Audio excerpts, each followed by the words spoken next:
Hello, ladies and gentlemen, and welcome back to the GospelStation.com Sports and Talk and GSN Sports and Talk on YouTube.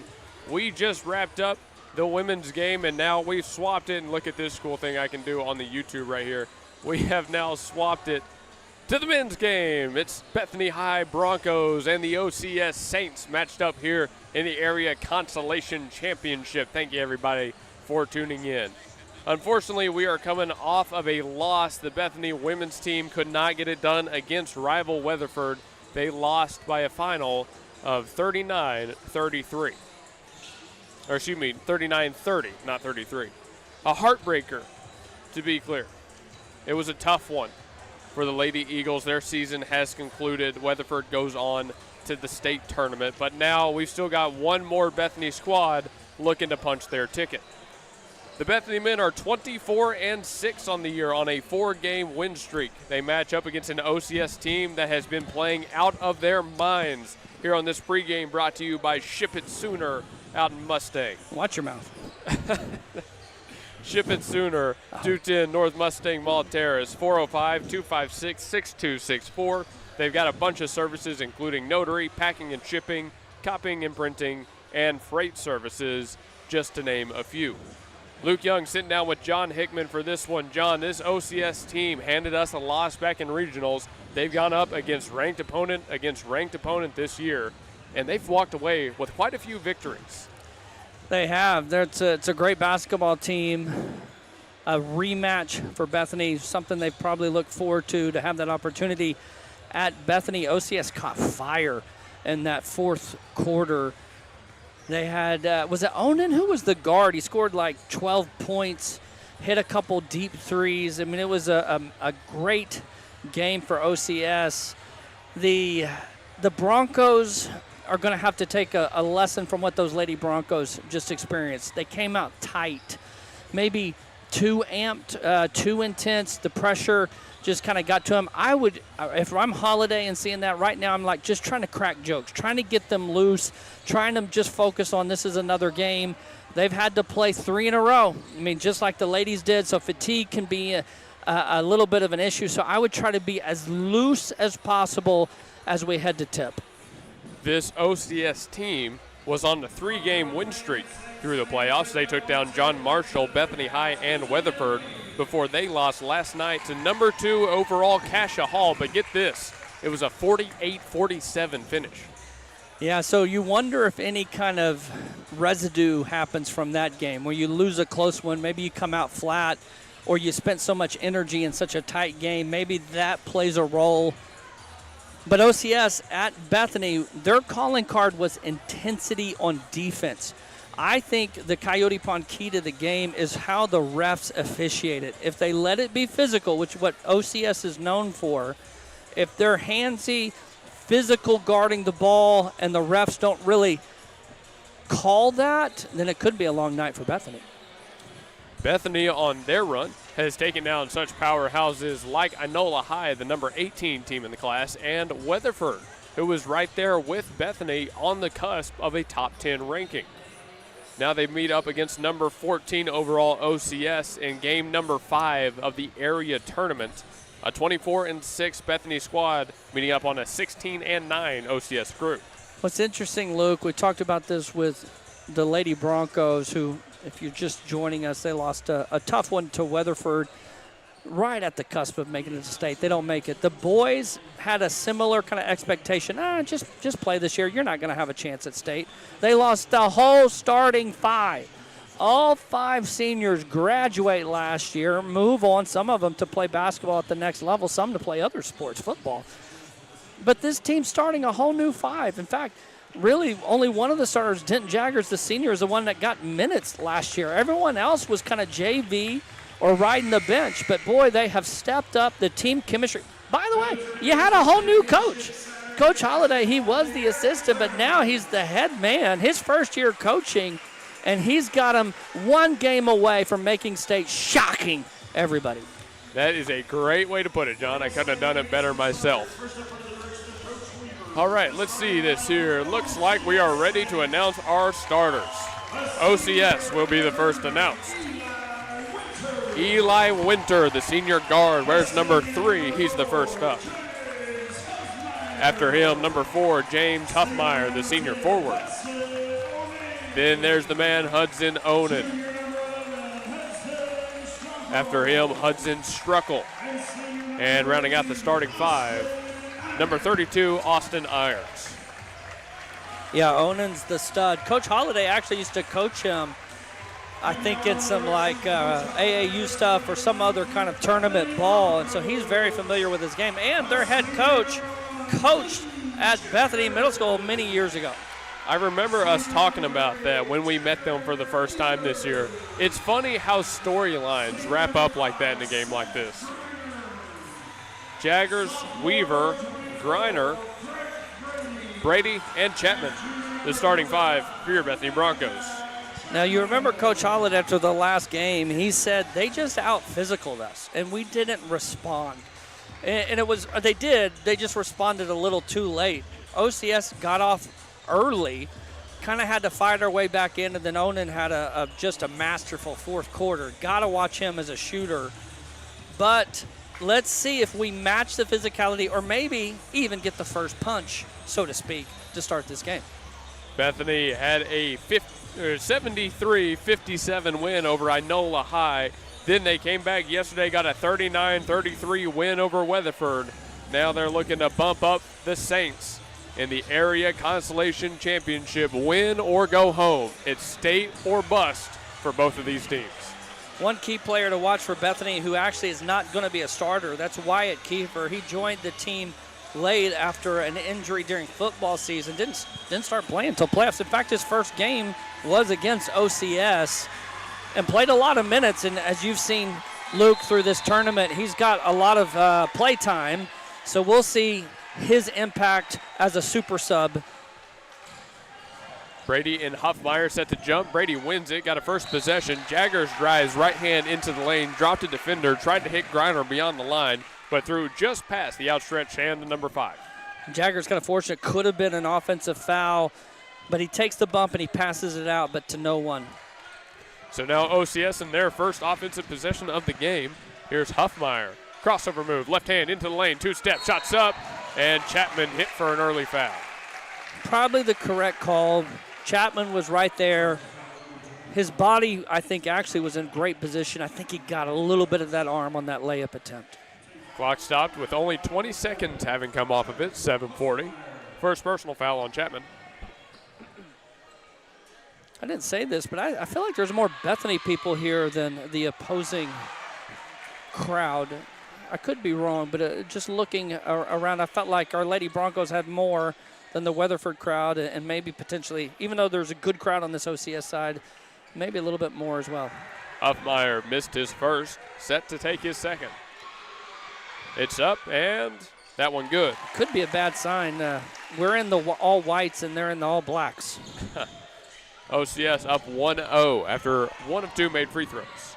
Huffmeyer comes out to pressure Jaggers. Jaggers goes over to Weaver, now down to the corner with Griner. Griner fires back to the logo with Weaver, over to the 66 Coliseum wording with Chapman.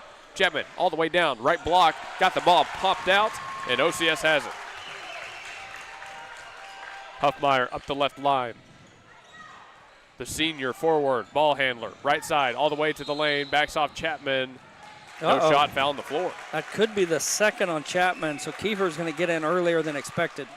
And that will be the case. Chapman takes his second personal and subs out. Well, we talked about how Kiefer was probably going to be important. We're going to see that pretty quickly. 7:10 on the clock. OCS still has ball. Here's the inbound from Winter. Winter goes out, was looking for number 10, Hudson Onan. Onan's pass stolen away. Jaggers up the floor, working quickly. Got fouled from behind. I'd say that's the right call on James Huffmeyer. Came from behind on the right side, caught Jaggers across the chest. Now, we see that all the time with OCS. They are notorious from trying to pick the ball from behind. If they get beat at all, they're going to wrap around. Refs called a tight game in this one so far. Kiefer takes the inbounds. He's working to his left, now back to his right. Gets to the wing, steps inside the line, crossover move, no shot. Griner now over to Jaggers, left corner. Jaggers makes his move along the baseline, stops, hits Kiefer. Kiefer from that same corner, driving and backing off. Now he drives, slips a little bit, but they hit him with a travel. That's a bad call. That's one that looks like a travel just because one foot slipped on kind of a slippery part of the court, but his pivot foot remained. I agree with Coach Holliday. That should not have been a turnover. OCS gets ball back, 1-0 game. The Saints lead.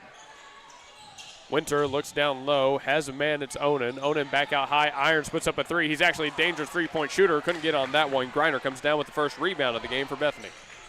He'll have that shot, Irons, all game because Brady's going to stay in man on him. He'll bring him out.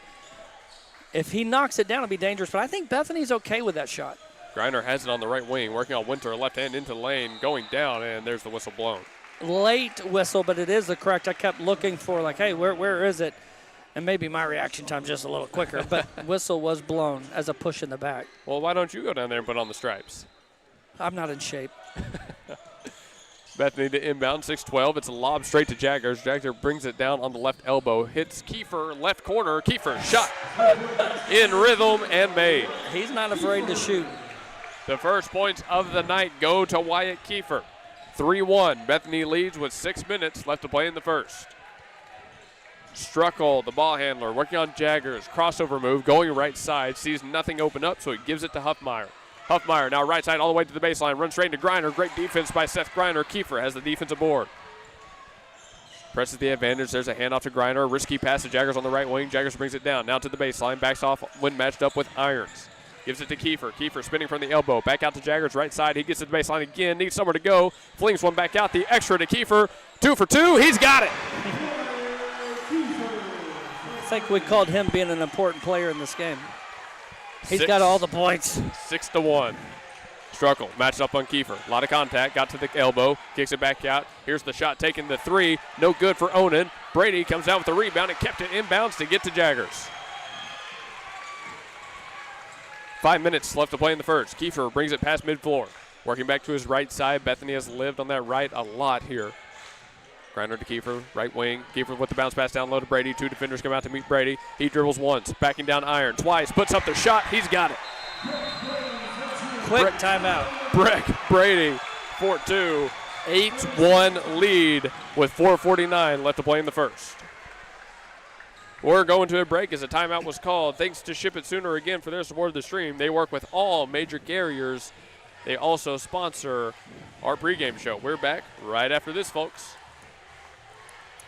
At the home of the Gotta Have It, you'll find Apple Tree Antique Gallery, located in the heart of downtown Bethany at 6740 Northwest 39th Expressway. Enjoy spacious shopping with up to 77 unique vendors across more than 10,000 square feet, offering everything from jewelry and clothing to one-of-a-kind treasures and so much more. Don't miss our third Friday weekend specials every month. And yes, we're open Sundays. Call us at 495-0602. Apple Tree Antique Gallery in Bethany, home of the Gotta Have It. And we're back out of break. OCS has it, trailing by 7, 8-1. 4:46 on the clock as they get ball back. Their 1 point has come off of a free throw. Jump pass almost hit Brady in the head. He just kind of defensively throws his arms up and knocks it out of play. That was a situation where he acted like, hey, I'm supposed to throw it. I don't even know if he's going to be open, but Lynch just chunked the ball to Brady, and Brady put up his hands and went off him. In the game now for OCS, number 15, Kiefer Garrett. Number 4, James Huffmeyer has the ball at the far line. He moves up against Denton Jaggers. There's a handoff to number 12, Bryson Lynch. Lynch pulls up for the contested jumper, high arcing shot, but he got it over Brady. High arcing, Luke. That had snow underneath it when it came down. 8-3, OCS finds their first made field goal. Kiefer working quick up the right line, jump stop on the 66 Coliseum lettering. Weaver has it at the logo, working right side, trying to get past number 1, Carter Brown, but he loses the dribble. On the other way, Huffmeyer, one-on-one fast break, 2 steps, Euro, no good. Griner comes down with the rebound, he hits the deck. Needs to get the pass off through it past Weaver, scramble to keep it in bounds. Weaver with the athletic play, and he keeps it alive. The hustle there, outstanding from Griner and Weaver. Griner up to Kiefer, Kiefer along the baseline, jump pass, Weaver from the corner. Rewarding for the hustle. And that gets a roar from the Bethany side of the gymnasium, 11-3. 3:40 left to play as OCS gets the offense set. Number 4, Huffmeyer, looking for a screen. Steps to the free throw line. Now he drives against Brady. Backs down, Brady jumps. His shot no good. OCS comes down with the rebound. They're offensive, poked out, and Kiefer comes away with it. 0 over to 1. Here's Jaggers, blows past the defender and lays it in for 2. Denton Jaggers with that right hand is lethal. Who punched first? Bethany, and they haven't released a punching. Speaking of, Weaver gets the steal off of Garrett. 3 minutes now left to play. Kiefer working with the left hand up the floor. Gets a screen from Brady. Goes out to Weaver on the left wing. Weaver brings it back out top. Now he gets to the free throw line. 2 defenders on him. Needs somewhere to go. Risky pass stolen away by OCS. Got it tipped, we'll say. OCS comes down. 2:50 now left to go. Huffmeyer all the way to the baseline. Bounce pass to the corner. There's the extra to the wing. The shot's taken from Carter Brown. In and out. Jaggers trying to get the rebound. No one comes down with it. Finally, OCS has it. Their offensive putback good from Kiefer Garrett. Onan isn't in the game, which surprises me. He is their best player. A steal on Kiefer. Ooh, and a foul. Oh, it's a tough one. A ref from behind felt like there was a bump after Kiefer got picked. That's James Huffmeyer, their lead man, answering the call early in the first. That's a tough call, to be honest with you, because the steal happened in the backcourt. The ref had already passed the play, so he comes running back to see it as the OCS player goes up for the layup, and he calls a foul on Kiefer, which was very touch, if that. We're taking a timeout as Bethany was trying to get some subs in. 13-7 as we take a break. 2:26 left to go in the first. Bethany swung first, but OCS has found a little bit of an answer. C&J Sporting Goods at 6604 Northwest 38th Street has been serving Bethany and the Metro for over 30 years, with 3 generations ready to serve you with the best shopping experience of product knowledge and customer service anywhere, with a wide selection of guns, ammo, ear and eye protection, law and enforcement equipment, hunting, camping, and survival gear. If they don't have it, they will order it for you. Veteran owned and family operated. Call 405-789-8102. C&J Sporting Goods.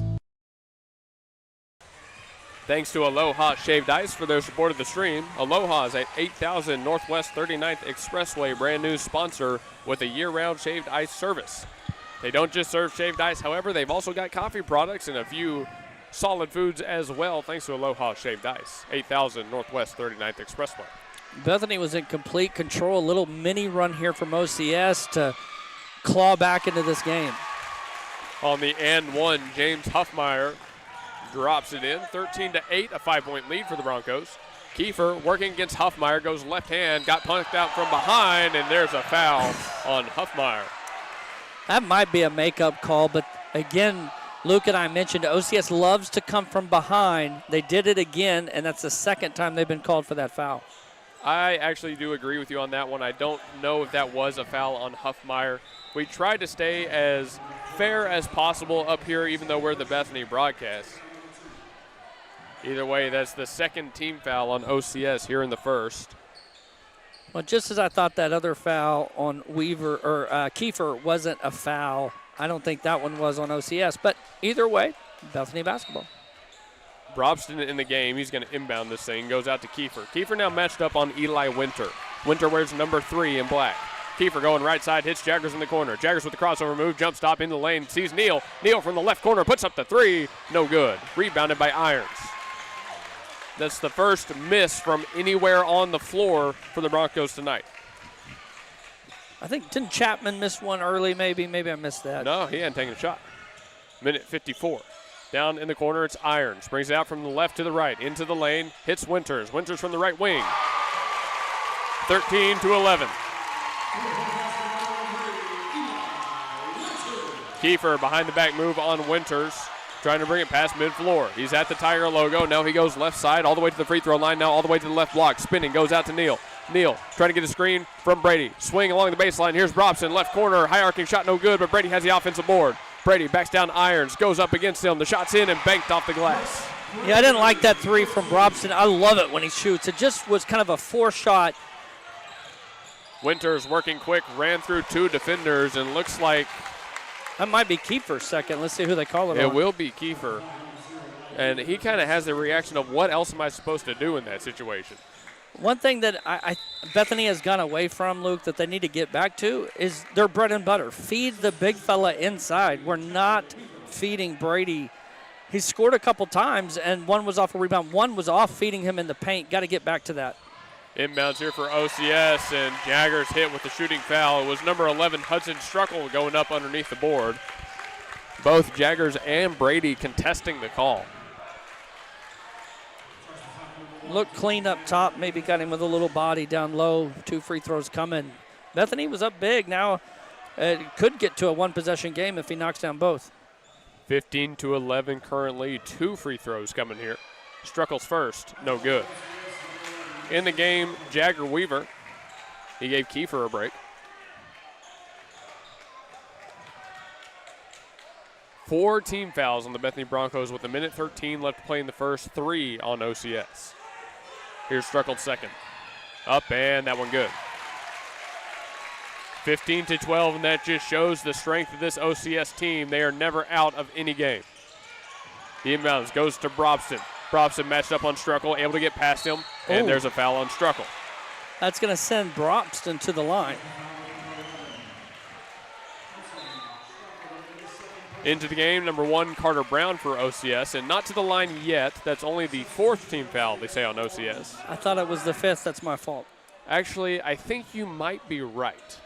I think, actually, the scoreboard assessed 1 extra to Kiefer that wasn't supposed to be there. We should be at 3 team fouls. They should be at 4 now, or 5 now. Interesting. Weaver and Jaggers going back and forth around the half-court line. Jaggers goes down to the corner. There's an open Brobson. He puts up the 3 and knocks it down. I like that one. It wasn't forced, in rhythm, had space. Crushed it. 18-12, 6-point lead for the Broncos. 40 seconds left to play in the first. Winters at the logo has Brobson on him. Now stands to the right of the Tigers' mouth. Goes with the bounce pass up the floor to Brown. Brown along the baseline. Has a man in the corner. Hudson Onan for 3. No good. Jaggers has the rebound. Onan's the one playing tight. The Broncos playing loose, and the offense is flowing. Jaggers just beyond the mid-floor line. Goes left hand past Winters. Hits Brobson in the corner. No 3 taken. He goes back out high to Neal. Neal with 15 seconds to work with. Gives it up to Weaver. Weaver now up the right side. Got to the wing. Step back in between the legs. No shot call. Weaver to the free throw line. Swung to the corner. Brobson will try it again. Yes! He always hits his first 2 open three-pointers. That does it for the first quarter. 21-12. Brobson 2 of 3 from beyond the arc. Way to finish the quarter. It was a 3-point game and back up to 9. That's a great first quarter for the Bethany Broncos. Let's see if they can keep it rolling in the second when we return. This is Blake Nightingale State Farm, your local insurance agent over at 7304 Northwest Expressway. Here to tell you more about the business is Blake himself. Hi, my name is Blake Nightingale, State Farm insurance agent located at 7304 Northwest Expressway here in Oklahoma City. I've been a State Farm agent since 2018. We've got 5 licensed staff members here, and we do everything from auto, home, life insurance, and health insurance. And we're real passionate about helping people. And we love youth sports, and we sponsor a lot of local teams here. And so, like I always tell people, like a good neighbor, we're here to help you. Just like you heard from Blake, Blake Nightingale State Farm is here to help you protect what's important to you, because your car and home aren't just things. They're where you make your memories. Visit Blake and his friendly staff at 7304 Northwest Expressway and call them at 405-728-1313. Like a good neighbor, Blake Nightingale is there. Thanks to Coyote Pond for their support of the stream. Coyote Pond back in War Acres. They're the home of the $20 FFL transfer. Anything you can need, firearms, music equipment, DVDs, well, relax, flat screen TVs, jewelry. I was going through the store in my mind. You start off strong. It goes right to left in my mind, so the firearms are on the right side. But, hey, thanks to Coyote Pond. That's what I'm getting at there. This is our Lady Broncos. We won't keep bringing them up. They faced a tough loss, but offense was the struggle for them. They couldn't knock down shots. It's been the opposite here for our boys team, shooting lights out. Onan stuck on the left block. Looking for a travel call is the Bethany head coach, Josh Holliday. He's not going to get it. OCS continues the offensive possession. They bring it back out towards the top. Here's a pass to Carter Brown. Brown working on Brobson, got to the free throw line, bounce pass down low, and going down to a knee was Hudson Abel, number 21 in the game for the first time. He was on the knee when he caught the ball, and then standing up caused a travel. So we have, and I didn't realize that until just now, 3 Hudsons on the OCS roster. Wow. That's not going to get confusing at all. They tried the old behind the back or slap from behind move. Brady has it, right block, going up, got blocked from behind, but he got the ball back and puts it up for 2. Feed him in the paint. I like it. Even though the first one's blocked, it goes right to him. He puts it back up. 23-12. Brady working on Abel. Abel at the top of the key, looking to the right side, wants the handoff to Garrett. Garrett catch and shoot from 3 and knocks it down in rhythm. I say that a lot, but these guys are just shooting lights out right now. There was nearly a foul from behind, but Neal lost the dribble. 1-on-2 on the other end. Here's Onan underneath Neal. Got the shot off, no good. Jaggers has the rebound. Bethany doing a great job on Onan. Brady the other way. 2 defenders on him. Backs down the offensive man and hits the tough shot. He was not going to be denied. Bull in a China shop worked out for Brady. 25-12, 6.5 left to play in the first half. Driving is Onan with the right hand, spinning, left-handed finish, no good. Weaver playing some excellent defense on number 10. Jaggers got the rebound. He'll bring it up the floor. Nearly lost the dribble on that poke from behind once more. He's able to stay with it and get the pass off to Weaver at the logo, who goes back over to Neal on the left line. Neal to Weaver. Half court again, still working on Onan. Picks up the dribble, back to Neal. 6 minutes now left to play. Neal makes his move. Left hand pass Garrett. Got all the way to the line. Jump pass was looking for Brady. Offensive foul on Neal. I didn't know if they're going to call that or not or just be a turnover, but they do give a foul on Neal. And I think the correct call, the defender was there. Onan going to take a seat. He just can't buy a bucket.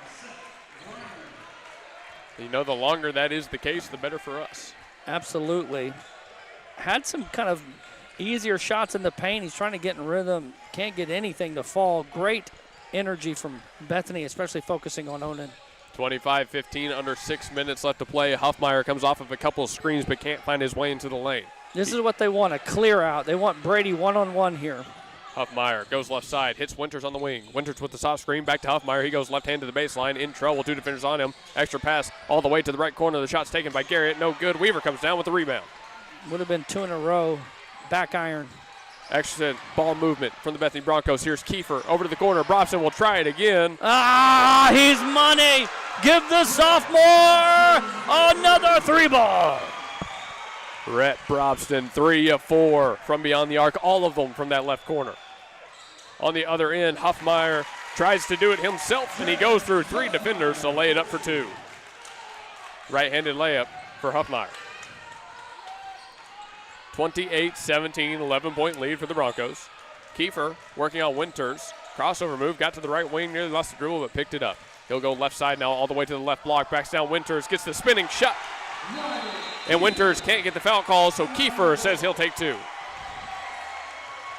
Boy, that was a man play. Kiefer barreled over the defender. He was trying to get the offensive foul call. The ref did not give it to him. Give Kiefer 2 more points. 30-second break, and we're back with more Bethany High School basketball.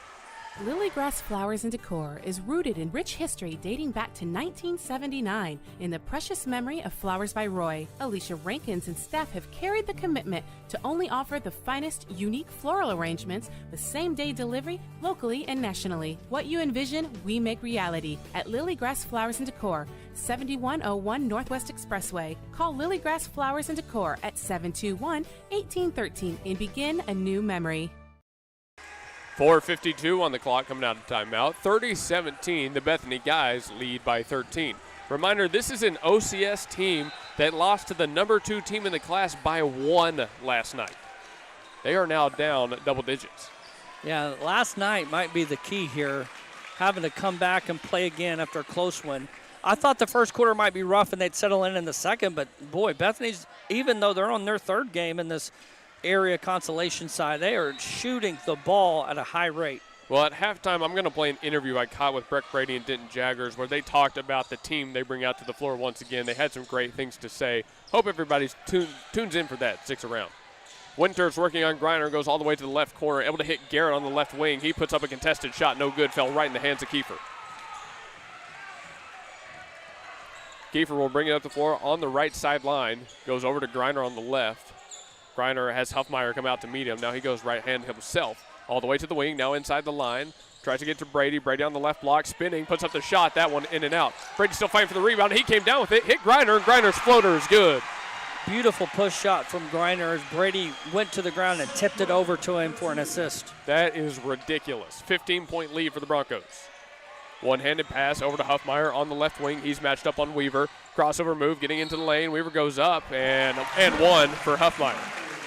They have leaned on Huffmeyer as Onan has been so quiet. Huffmeyer helping OCS just at least not leave the arena. Yeah, they are kind of hanging around here. There's 4 minutes before half, Luke. I'm sure they're hoping, like, let's be under double digits. Let's end this quarter. Can we get it to 8, 6 if we're fortunate, but we got to keep this in single digits. Currently, it is a 12-point quarter for the Bethany Broncos and a 7-point quarter for the OCS Saints. Not the biggest difference in the world, but still a pretty big difference. Huffmeyer, good for the and one. Yeah, 12-point game with 4 minutes. You know, obviously this is still a ball game, but you hope to get it to 8, even 6 if you're OCS. If Bethany, you're like, do not pick up the pedal. Griner double teamed and Huffmeyer gets the steal. Hesitation move, but he got it poked out by Bronson, but they're going to hit a foul on Griner, who says it's on the floor. Sorry, Lucas, the steal was happening. I got lost in my metaphor because I was watching the basketball, but you can't let your foot off the gas here if you're Bethany, and OCS just forced a turnover. That's Griner's first personal, the third team foul for the Bethany Broncos here in the second. Chapman and Jaggers back on the floor for the guys in white. Yeah, Chapman's first appearance is picking up 2 quick ones. 3:48. Chapman currently guarding Carter Brown. The inbounds goes the other way to Huffmeyer. He's working on Kiefer. Huffmeyer gets all the way to the lane, puts up a tough fadeaway shot, no good. Irons can't come down with it. Chapman keeps it in play, assisted by Kiefer. And we'll say Brady got the rebound, I guess, officially, unless Kiefer has that one. That's twice on the baseline. They've worked some magic and not stepped out of bounds and was able to save it. There's a really bad wet spot at the logo as Kiefer slipped again, and now a tough foul on OCS. This one hitting Carter Brown. That was a tough one. That is a good judgment call there by the ref because he did it with his right hand across the body. It looked clean, but his left hand probably wouldn't have picked up the call. Offensive foul on Wyatt Kiefer. Now, that could have been a makeup call. It's the same official. Maybe he was like, I know that wasn't a foul, and I blew my whistle. So either way, OCS's ball, Onan is in, but it's been the Huffmeyer show. Chance to get it to 10 here. OCS, you really hoping you get a basket.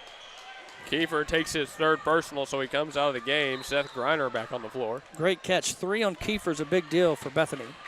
4 team fouls for the Bethany Broncos here in the second. OCS works to the top of the key, now to the free throw line with Carter Brown. Brown swings one well beyond the line, and it's thrown away from the Saints. A turnover on the men in black. The score remains 32-20. Weaver takes the inbounds, hesitation on a crossover. Now he goes up the left line, hits Jaggers well beyond the left wing.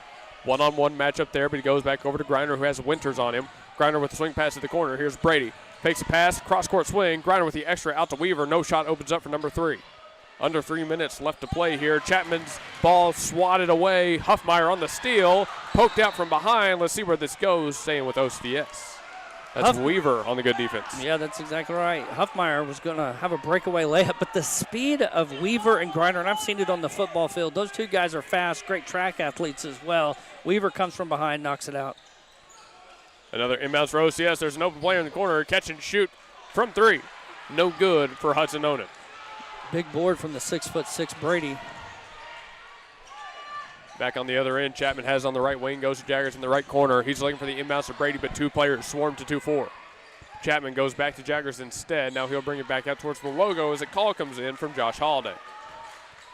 Jaggers drives right side, Euro step, lays it in for 2. No one picked him up. I think that was Moses Jaggers. The lane split wide open for the big fella. 14-point lead for the Broncos. Crossover move for Huffmeyer, nearly stolen away. Luckily, he had Hudson Onan there to pick up the ball. Onan back to Huffmeyer. He goes right side into the lane, kicked it to Winters in the corner. Winters fake shot, step back 3 from the right corner. Got it. That's 2 threes for Winters. 11-point game. Winter knocks the inbounds out of play. Good job from Weaver. He's out of bounds. He could have touched that ball. If he would have, it would have been out on Bethany. Heads up play to let that one go right by him, knowing he was not in bounds. 12, 15, and 21. That's Lynch, Garrett, and Abel on the floor for OCS. If you're OCS, you're thinking 2 minutes, got to get this thing into double or single digits. It's 11-point lead for Bethany. Jaggers will go up the floor, matched up on Hudson Oden. He gets to the free throw line, bounce pass down low, kick ball on OCS. It was number 21, Hudson Abel, who tried the soccer goal. I wanted to make a joke on it, but nothing came to mind real quick, unfortunately. 152. Griner on the lob, looking for Brady. Brady comes down with it. He's going to go back up. Right-handed swing, no good.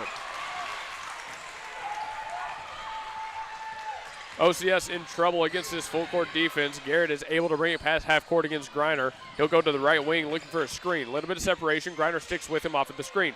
Garrett a bounce pass back out to Onan. Onan matched up on Jaggers, pass to the corner himself. Here's number 12, Bryson Lynch. Cross-court pass. Winters tries the three again from the left corner. It's no good. Would have been his third in a row. Weaver with an excellent pass up to Chapman. Chapman one-on-one, got to the right block, drops a defender, and the floater good for Chapman. Good job from the refs not calling an offensive foul. Onan was trying to sell that. Chapman didn't extend that arm. 1:05 left to play in the first half.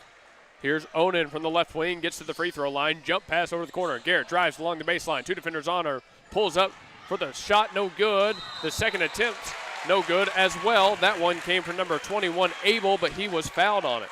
Brady picks up the foul. The difference between this game here and the game in Bethany is the complete opposite. The intensity level that OCS brought to Bethany was so strong that you could feel it. Their energy was crazy. But here at the Route 66 Coliseum, the intensity has been stronger on the Bethany side. That is the neutral site coming into play. It is very different playing here than playing on your home floor or even a technically away floor. Number 21, Hudson Abel, goes 1 of 2 from the line. He hit his second, not his first. He was very fortunate to hit the second because his first one was way off. Chapman has it in the right corner, thinking about the shot. He just pulls up, and Malachi Chapman, are you kidding me? Who pulls up for that shot? He hit the little baseline jumper, and he said, I'm feeling it. I saw one go through. 39-24, OCS will try to answer their three off the mark, but they get the offensive rebound out of Huffmeyer. Now 28 seconds left to play. Huffmeyer working with the left side, got it poked out by Jaggers. Jaggers can't come away with the steal. Huffmeyer sticks with it, hesitation, right side all the way to the glass, swatted by Brady. Fast break, one-on-one, Jaggers, 2 steps, his shot's up and blocked in return. That's Hudson Abel for OCS. But this has gone Bethany's way. Great block from Brady, and how he saved that to Weaver to initiate the fast break was just beautiful. OCS, only 11 seconds. It's a 15-point game. They are in trouble. 11.7 on the clock. Number 1, Carter Brown back in the game for the guys in black. Then Jaggers to inbound. Needs somewhere to go. Throws it high through the hands of Weaver. And Coach Holliday animated. Yeah, the out-of-bounds play was just nothing there. He was talking to Brady. Brady had no movement beyond the arc, wasn't trying to free himself up.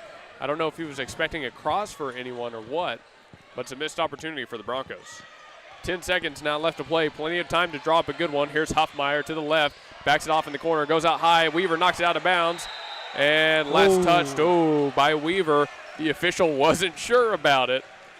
I thought Weaver hit it off Onan, but Weaver owned it and said it's okay. I think Weaver, maybe it came back on his knee. 2 seconds. Got to throw it up for Huffmeyer. Jaggers on him. Puts up the shot off the mark. 39-24. It couldn't have gone better for Bethany. It was a lights-out shooting performance, and the energy on defense never relented. An 18-point second quarter for the Broncos to a 12-point quarter for OCS. Leads to a 15-point lead at half. Reminder, we got an interview coming up with Breck Brady and Denton Jaggers. Stick around for it on the Blake Nightingale halftime show. We're back in a couple minutes.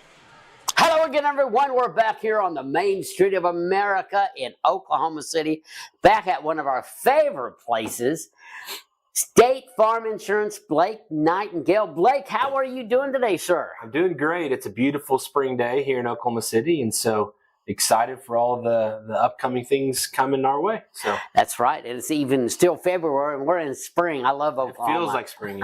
That's right. Well, I tell you what, speaking of spring, want to talk again about the weather coming up. I mean, we got to think about our roofs, our property with the storms that move in. Yeah. What kind of insurance can you help people with? Yeah, the number one claim that most Oklahomans deal with is the hail storms, right? And the wind and tornadoes and all that kind of stuff. And so no better time than right now to start preparing for the spring season. And so what does that look like? Just make sure you're reviewing your policies, make sure you know what coverage you have. And most importantly, making sure that you've got the right person to take care of you. So. And you are it. And that's the thing I like too, is I always hear this on TV sometimes when I watch, is call us at 1-800, but you have no idea who these people are. Yeah. Right here, people come in and talk to you, and your staff is excellent. Yeah. So tell us about that. Why is that advantage? Yeah, I love having 6 people here. The number one thing I love about it is that you can call and you can talk to the same person over and over. And most people, insurance is an afterthought until you got that question. And you don't want to be on hold for 30 minutes trying to talk to somebody that doesn't know you. We know you personally. We know your story. And that's what we take pride in, is taking care of you and knowing who you are. Very good. Well, I have a couple of questions. Number one question, we were talking about the spring. Should people look at the roofs before the weather hits? Should they even look at it, get some kind of knowledge of how the roof looks? What should they do to prepare? Yeah, a couple of things I think that are very important as we go into the spring season. One is to get your roof checked. A lot of roofing companies will do it for free. I think another thing to do is go ahead and do a video inventory of all your stuff. So what I just tell people is take a video, go each room to room, and that way if there's ever a catastrophic event, you know exactly what you have, so you don't have to think about it in that time. And then the most important thing is know your deductibles, know your coverage. Make sure you have full replacement costs, and make sure you know what the out-of-pocket expenses look like, so you can prepare so that whenever something does happen, and hopefully we have a lighter season this year in Oklahoma, but that's Absolutely. not likely, obviously. But again, you know what you have, and that's the most important thing I tell people. So. Yeah, the pre-maintenance helps cut down the panic when something does happen. Yeah, absolutely. And just obviously, knowing what to expect, and making sure you've got a plan in place. And so, with all these storms that come through, those out-of-state roofers start coming in. And, yes. And it just builds a lot of anxiety with people. And so knowing ahead of time and having a plan in place is the best way to go about it. So. Do roofers and insurance companies like State Farm, do they ever work with roofers? Do you ever recommend a roofer, or you can't do that? Yeah, so there's a lot of roofers that we've dealt with and that are great. I would just tell you go local. If they're knocking on your door, then chances are they're out of state, and that can get you some concerns. And so I would say choose local and choose who you trust, and usually they'll take care of you. So. All right, I had this question come up, and I wanted to ask you about it. Business insurance. People are in an office building, and they're wanting to move furniture or move stuff in, Yep. and the building management says, "Do you have insurance? What if somebody busts out the door, out the glass window you go through, the door window?" Yep. Tell us about why it's wise to have insurance in your office building, and how does that safeguard you? Yeah, so we insure. A lot of times State Farm always thinks people only think about auto and home. And we insure business, life insurance, health insurance. And so when it comes to business specifically, one of the biggest things is making sure you protect your personal property. Theft and water damage tend to be, larger claims for people. But it is always important when you're dealing with a business entity that you have the ability to maybe be sued or liability concerns, that you have coverage in place for that. And so that's, again, why we love having 6 people here. We're a knowledgeable resource. We love to take care of customers and help in all their needs. We kind of view ourselves as a one-stop shop, and we'll take care of all the insurance needs you might have. So. Well, knowledge also helps wisdom, and having the wisdom to do something about it, because I'm one of these to put it off and say, I should have done it already. Yeah, exactly. And I did see that recently where some people were moving out. They were moving out of the building, and somehow or another, you know how Murphy's Law works, they busted a window. Yeah. Totally by accident, but they did it. And that's why it's important to have insurance in there. Yeah, well, at the end of the day, insurance, most people, it's not on top of mind until a claim happens. And then it's like, what did I get myself into? That's why we're here to help. We want to make sure we foresee the future and what could happen and make sure you're protected. And you can call us or text us anytime. And that number is 405-728-1313. And we would love to be a resource for you.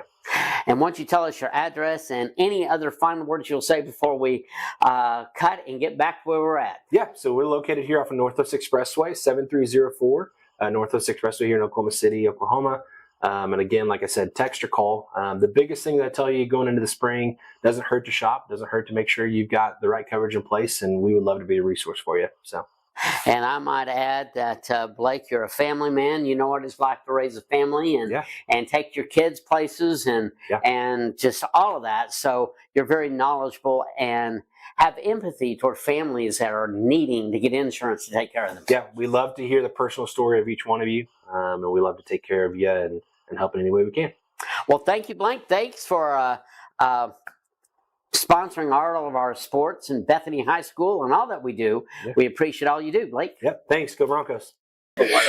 Post-game interview right here with Den Jaggers and Breck Brady following an incredible overtime win versus Weatherford. First off, dude, what was the energy after that game on the floor?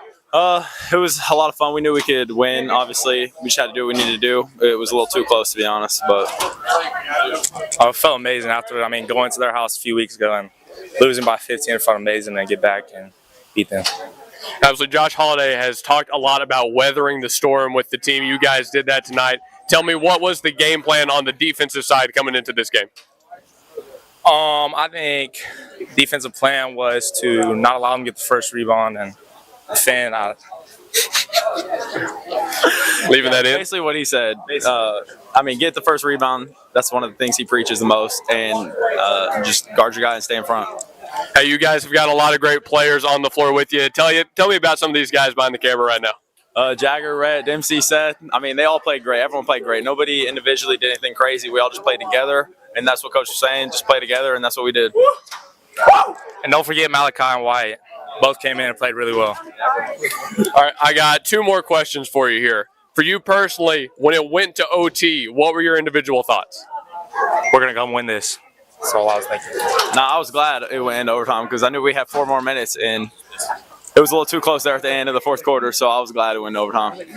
Wyatt Kiefer made his debut this season just a couple of weeks ago. He's been asked to shoulder so much of the responsibility. Tell me about his style of play and how he helped y'all tonight. Yeah, no, Kiefer is a guy who every night he goes out there and plays as hard as he can, so that's always great to have on the team, anybody that can do that, and having him back really helps a lot. Yeah, he really helps to handle the ball, and he works really hard, and he's able to knock down a shot if he needs to. All right, fellas, y'all have a good night. We'll see you tomorrow. Winner goes on to state. Yes, sir, baby. Yeah. And that was an exclusive interview we caught following yesterday's win against Weatherford with Breck Brady and Den Jaggers. Not to mention 2 great guys on the floor, 2 great interviewees as well, I'll say. They do a great job with those questions, but play as a team, weather the storm. These are the things that have been said to this team over and over this year. I don't think I've ever seen them play more as a team than they have right now. Folks, they are shooting a ridiculous 80% as a team. 80%. That is unheard of. On any level. We're talking about high school kids in a playoff pressure environment where the winner is eliminated. Bethany, the confidence that has been instilled into them, how they've come out here in the mindset, they're just letting it fire away, and it's been pretty. 9 points for Rhett Brobson on 3 of 4 shooting from beyond the arc. Kiefer and Brady both have 8. Chapman has 5, while Jaggers has 4, Weaver has 3, and Griner has 2. We're getting ready for the second half of play. That was a Blake Nightingale halftime show. Thanks to Blake again. As we come back for these final 2 quarters, John, what's your prediction? Can Bethany keep up this pace? That's a great question. Can they keep up this shooting clip? It's going to be hard. I mean, how can you keep up an 80%? But the energy is what I'm most concerned about. Can they keep that up? I think they can. I'm going to be watching Onan on OCS. I think he's a goose egg in that first half. They have no shot if he doesn't get going in the second half. So if Bethany keeps frustrating him, they've got a great chance to go chase that gold ball. Winner moves on to state. Both OCS and Bethany retake the floor. It's time for half number 2. The Consolation Championship, the Broncos and the Saints in the Stroud Route 66 Coliseum. Game number 5, day number 3. Bethany gets to start off with basketball here. They're deeper this year than last year. They basically played 6. Breck Brady was hurt last year. Of course, he was a freshman as well. But this year, with the addition of Kiefer, they've played 8 good minutes here, which in high school is a pretty decent rotation when you can trust all 8 guys to come in and get the job done. The officials and the coaches at the table right now, I think what they are changing is the foul numbers. I told you I think that got off in the first. It seems to be the case. Bethany should have been in bonus with about a minute and a half left to play in the first quarter, and now they're getting it ironed out now. On my stat sheet currently, I have 3 on Kiefer, 2 on Chapman. Everyone else but Brobson has 1. So I wonder, though, because I can't pinpoint the difference right now, I wonder where it happened. Yeah, that's something we brought up earlier. It doesn't really matter now as long as they've got all the correct personal fouls on the right players, but the team fouls got jacked up in that first half, it appears. All right, Bethany has the ball here in the third. Look at Jaggers working quick up the floor. Got all the way to the right wing before backing it off. He goes over to Weaver on the left side. Weaver gets the ball poked out by number 10, Hudson Onan, the player John says to keep an eye out for. Now back over to Jaggers. He gets inside the line, jump pass to Chapman, and an off-ball foul on the Broncos. It's good coaching from OCS. They've tried to take several charges this game. They're fortunate on that one to get the call, but it does force the turnover. OCS trying to get score first in the second half. 15 seconds came off the clock. We're back to running. Second personal foul for Denton Jaggers. On the other end of the floor, it's Hudson Strickle going all the way right hand to the rim. Hudson Strickle answers the call here early. Weaver, 3-on-3, working on Winters. Goes back to the right wing, gives it to Griner. Cross-court pass from Griner hits Chapman. Chapman doesn't like the shot. No one in the paint right now. Griner comes out to the top of the key. Jaggers going left side, gives it to Chapman again, sets a screen for 2-5. He goes back out high to Griner as the offense resets. Weaver now back to Griner in the corner. Cross-court pass again. Chapman, catch and shoot, left side, no good. It's out on Austin Irons of OCS. Great job from Brady to just even fight for that rebound, caused Irons to not control it cleanly, and he knocked it out of bounds. Bethany will get one more chance here, 7:04 in the clock. Again, 1 team foul on Bethany already for the second on Denton Jaggers. He's inbounding. Trying to go high, knocked out of bounds by OCS again. That was number 4, James Huffmeyer, number 3, Eli Winter, playing that defense on Jagger Weaver. His out-of-bound play has not been very successful for Bethany, the lone kind of weak spot so far in this basketball game. Chapman gives it to Jaggers at the logo. Jaggers has Hudson Struckle on him. It's a senior on junior matchup. Jaggers gets past his man, jump stop just to the right of the lane. Gives it off to Chapman, who goes down to the right corner. Nothing opens up for him, so he goes for the lob to Jaggers, and there's a charge. Sold well by Struckle. Jaggers got the shoulder into him. Yeah, he knew it was coming. He did it on purpose. That's something they must have talked about at half. That's 2 charges so far on Bethany. He just took the contact and went immediately down, even though the contact was kind of minimal, but the ref saw it differently, called the offensive foul. 13-point lead for the Bethany Broncos, 39-26, 6:40 left to play in this game. Winters up to the left. He gets the give and go. Now down to the baseline. Cross-court pass nearly thrown out of bounds. It ends up being a 3 from the right wing for James Huffmeyer. No good. Offensive rebound for number 10, Onan, and he can't come up with anything, so Jaggers comes down with the rebound. He's having a nightmare of a game. 2 good looks at it, off offensive rebounds, open, and he couldn't put it in right at the rim. Chapman has it on the far side, in trouble. Has to go out high to Breck Brady. Brady fakes the handoff. Now he gives it up to Chapman, who goes all the way around the perimeter to Griner in the left corner. Griner brings it out to the free throw line. Backs it off on the right wing. Weaver points, directing traffic. Denton Jaggers moves along the baseline. Weaver at the top of the key, got it batted down, but he finds the pass to Griner. Griner 2 steps, left-handed layup. What a move from Seth Griner. Nice play. Looked like he wanted to pass it out to the corner, but the lane was open, so he shot it. OCS loses it on the other end of the floor, but they're going to say it was last touch, I believe, by Griner. Now, Seth never has the highest point totals on the night, but when you need him, he shows up in some big spots. 15-point lead for the Broncos, and speak of the devil, Griner punches an inbounds out of bounds. Speak of the angel, Seth Griner. No kidding. Yeah, his hustle's always going to be there. What I think he excels at is he's a great rebounder for his size as a guard. He's really good around the rim getting that up. Now, on the OCS side, Onan's coming out. If you had never seen OCS play, you'd think this kid's a scrub. He's not had a good game. He's going to take a seat. But OCS is going to need him to play well when he gets back in the remaining of this game. Struckle working on Griner. Goes right hand all the way to the block. Spinning. Can't get the shot off. Just throws up a wild one, and he traveled before. I feel like a step-through move. Maybe could have let that one go, but travel. It had to have been the back foot coming up. Griner inbounds to Weaver. He's in the corner. Weaver gets separation. Bounce pass up to Kiefer. 5:30 left to play in the third. Kiefer back over to Weaver. Goes all the way into the lane. Jump pass over to Chapman. Chapman doesn't take the three. Gets to the baseline. Got it punched out from behind, and Garrett keeps it in play. A steal for OCS. Irons going back the other way. Sees Winter in front of him, and that's where he goes. Winter brings it out towards the broad side of the floor before he goes with the handoff to Huffmeyer. Huffmeyer right hand matched up on Griner, and Griner hit with a foul. And how do you feel about this one? I don't like that call either. Great defensive position by Griner right there. I think Huffmeyer kind of stumbled and lost his footing. Maybe stepped on Griner's foot or something, but I think that's a play on. Should have been a turnover in OCS. Brown, Lynch, and Abel all on the floor for OCS. Was that a law firm?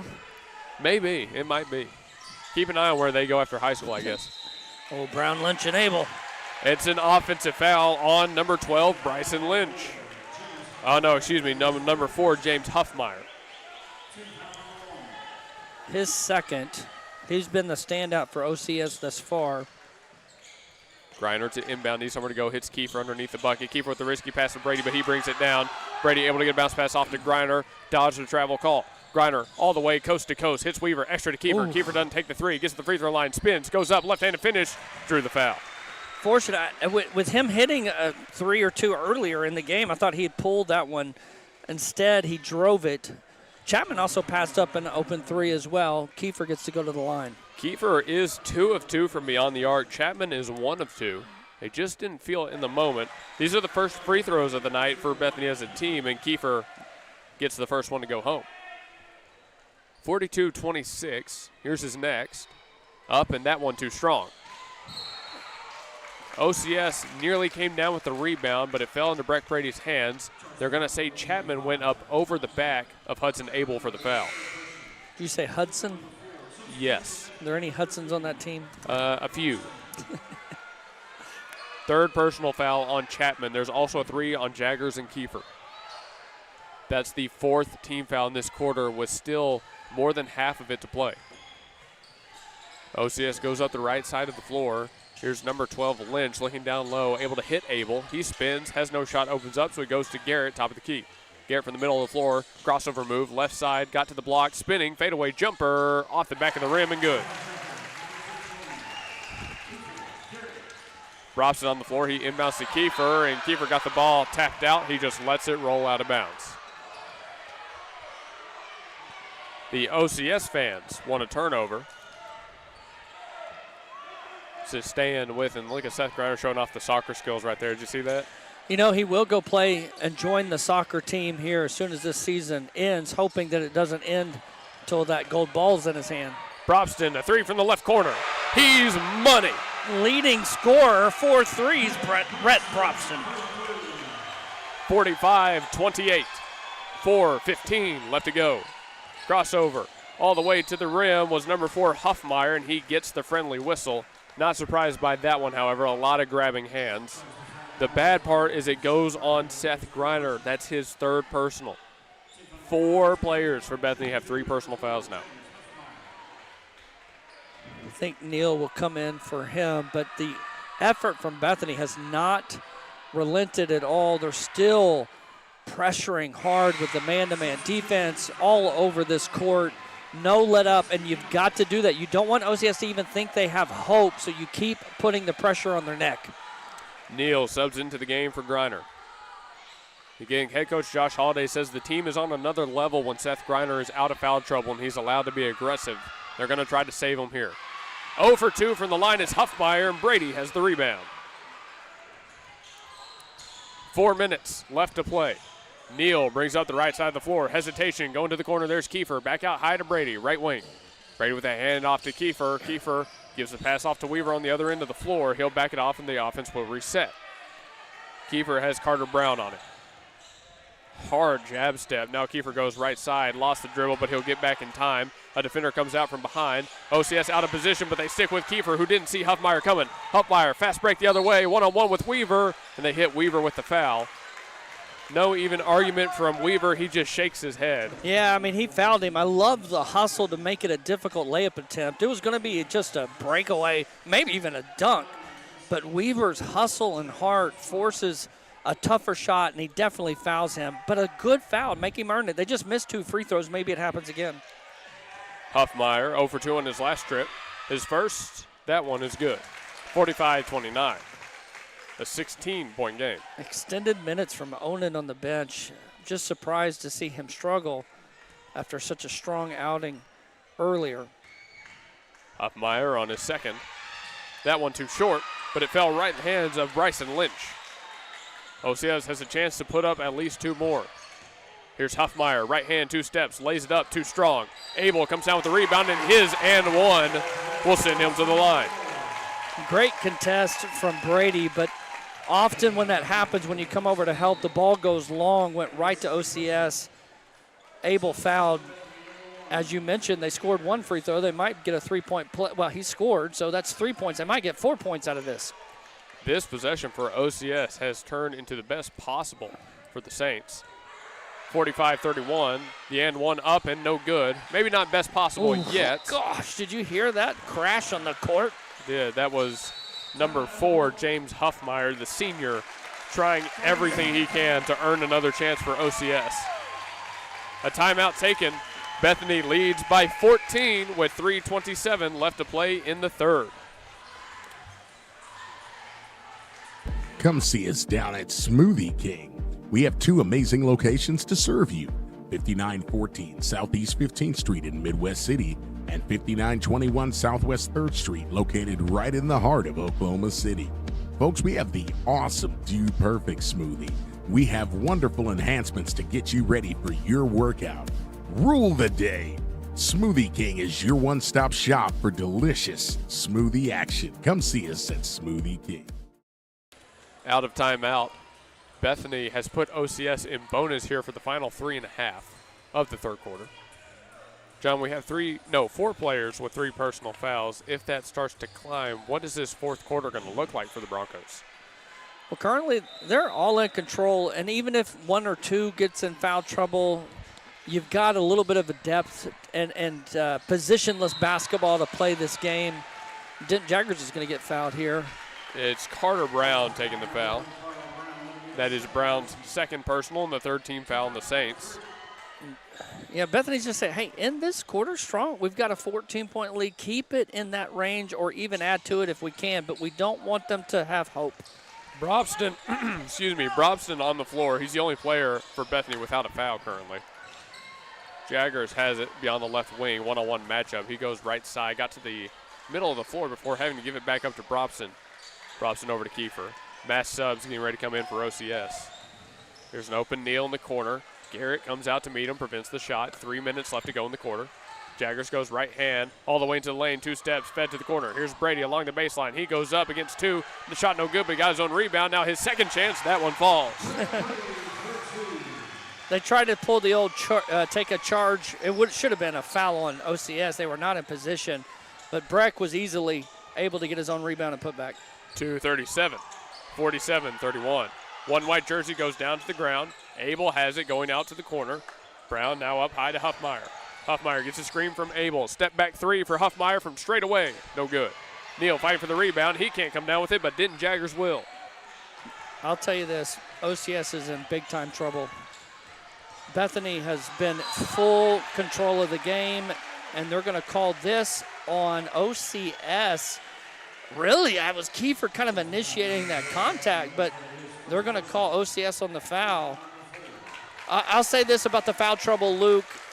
Really, if it's Brady or Jaggers, that's only when things kind of get tricky. We're great at the guard position. We're a little thin in the post, especially with Sidness going on to baseball. So got to watch that aspect. We might have to play some small ball if foul trouble goes to those guys.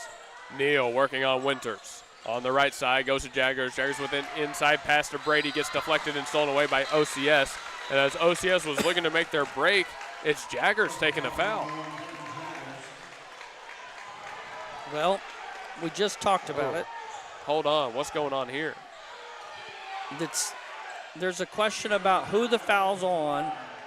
Coach Holliday wants it on Kiefer, not Jaggers, because that's 4 on Jaggers. I was pretty sure that should have been on Kiefer. The official on the near line is the one that called it. And I think they're going to keep this assessed to Jaggers. I don't know about that one, John. I think they have the wrong call. It's tricky to me. I didn't see it as clearly. There were a lot of people at contact. I'll say this. We just talked about Jaggers. If he's the one that picks it up, and he did, so we are going to be a little bit smaller with Weaver coming in. First free throw bounces around and falls for number 11, Hudson Struckle. And there is Weaver entering the game. With only 2 minutes left to play in the third, this is not near as bad as it could have been. They'll have Denton for the fourth. The second free throw made for Hudson Struckle. He's 2 of 2, 47-33. So again, back to the small lineup. Neal going up the right side of the floor, has Kiefer in front of him. He's working 4-on-4. Blows past Huffmeyer. 2 steps, Euro, right-handed shots up, no good. Fight for the rebound, no one comes down with it. It's out off of OCS. Well, I did like that move from Dempsey Neal. Beautiful move. A beautiful move. I can't believe it didn't go. Went all around that rim, just wouldn't drop. 47-33 it remains. The inbounds goes high out to Brady. Brady stands at the three-point line, goes left side to Neal. Neal crossover move, gets to the block, jump shot, right hand, no good. This time rebounded by Huffmeyer. They got numbers. Huffmeyer sees it, goes right side. There's a Euro step on the other end, and Brady comes flying in out of nowhere for the block, but he's hit with the foul. How many is that on Brady? That'll be 2 on Breck Brady. Good for Bethany in that regard, because if he gets in foul trouble, you get thinner in the post. This will be something to watch moving forward, too. If things continue on this same path at State, can't get Brady and Jaggers in trouble. Those are, and Jaggers he's just a bigger guy. He's got guard skills. Brady's a true post player, but got to have both of them in this game to go far. Free throw made by Struckle, 47-34. The lead 13. It's been double digits for this entire quarter. Struckle trying to make it 12. He lines up his second, lets it go. Got that one. 47-35, 90 seconds left to play in the quarter. Neal again tasked being the primary ball handler. He's working against Struckle himself. And there's a foul on Struckle as he couldn't stop Neal from getting by his right side. That is Struckle's third personal as Neal heads to the line. This is a good opportunity for Neal. He's the only player that has touched the floor without points. Only the third and fourth free throw attempt for the Broncos this game. Neal's up and good. He officially has his first points of the night. He's been very aggressive on the offensive end, just missed a couple of layups that flirted with going through the net. But I like his confidence as a sophomore, not shying away from the moment. Neal on his second. That one rims in and out, but Brady has the offensive board. He's trying to go back up against Winters, and a jump ball as Winters tied up Breck Brady. Bethany 2 of 4 from the line, but they still lead by 13. OCS has ball after the jump. Now down to 80 seconds. Bring up the floor. Oh, what was that there? Nearly a travel on Struckle, but he's able to find Huffmeyer. Huffmeyer goes up. He's not fouled. Offensive rebound for Abel, and he's fouled from behind. And Brady can't believe it. I can't either. Oh, that's 2 quick ones on Brady to get him to 3. I mean, if you're OCS, again, you want to be at that 9. 10's okay. It's not great. You want to be at 9. And they are inching their way towards that opportunity right before the quarter ends. Number 21, Hudson Abel at the line. He makes his first. The senior forward trying to go 2 of 2, bring it down to 11. He can't get that one. Brady going up for the rebound was fouled from behind.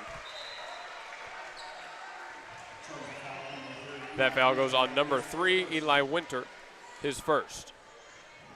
This will mean Brady taking free throws in response. Now this is the double-edged sword, if you will, of the bonus. OCS trying their best to bring this down to a one-digit deficit, but those fouls allow Bethany to answer free throw for free throw.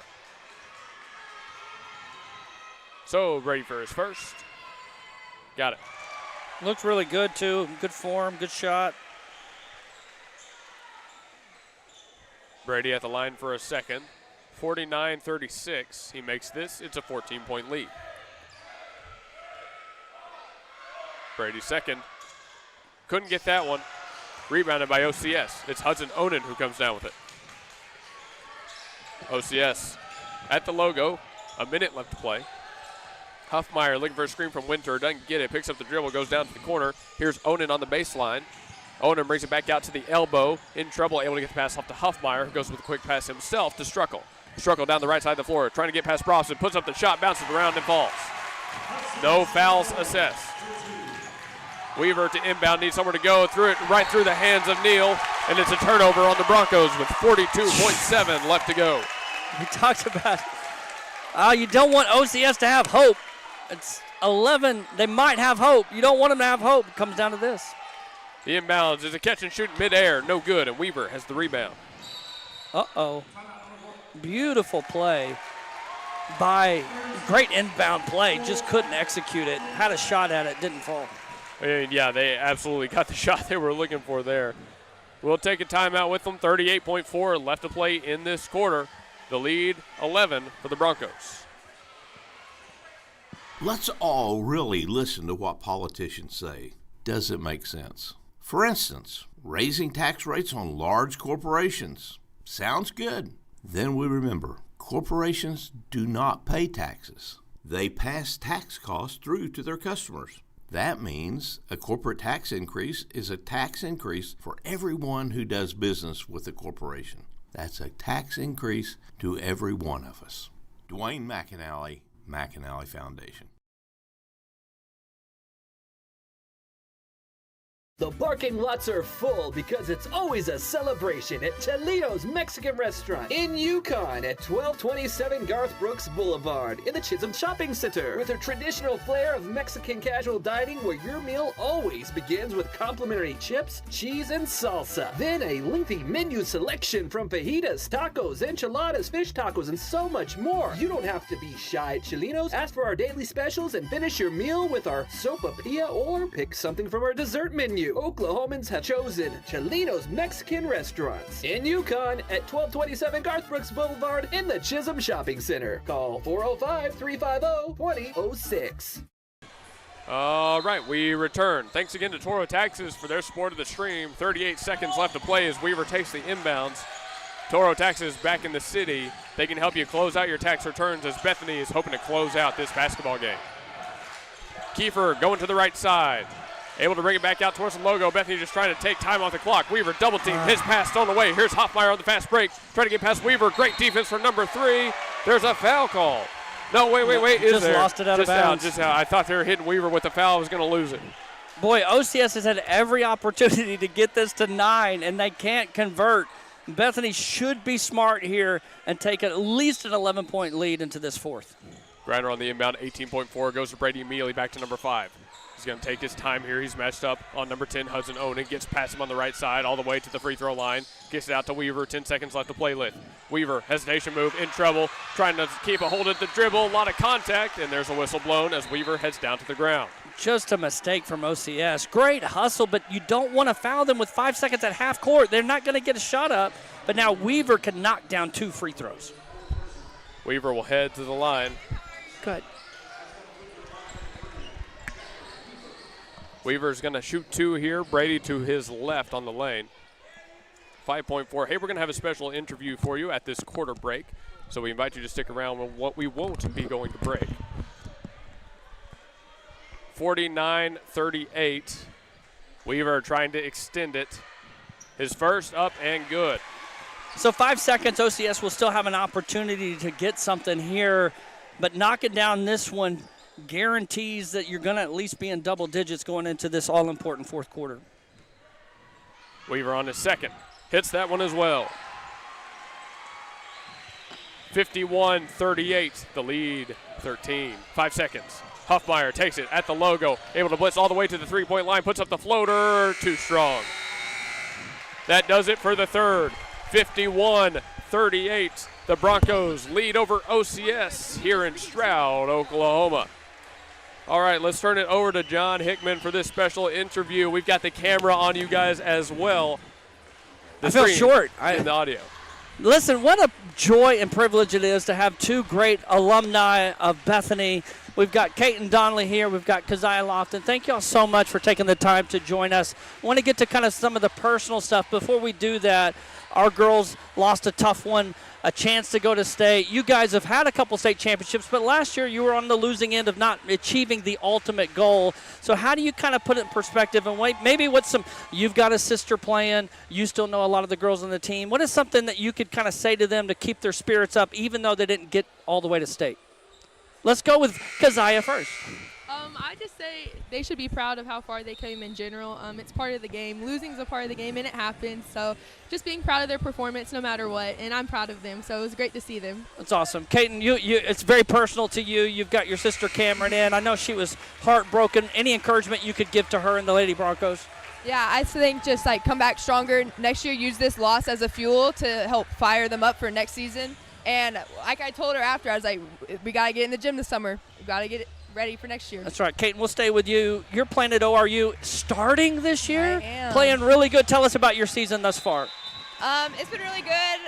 We're at 500 right now. We find out Monday if we go to postseason tournament. But, yeah, it's been really fun. It's been great. I love the team, love the coaches. You're doing so good. Keziah, OU's having a standout year.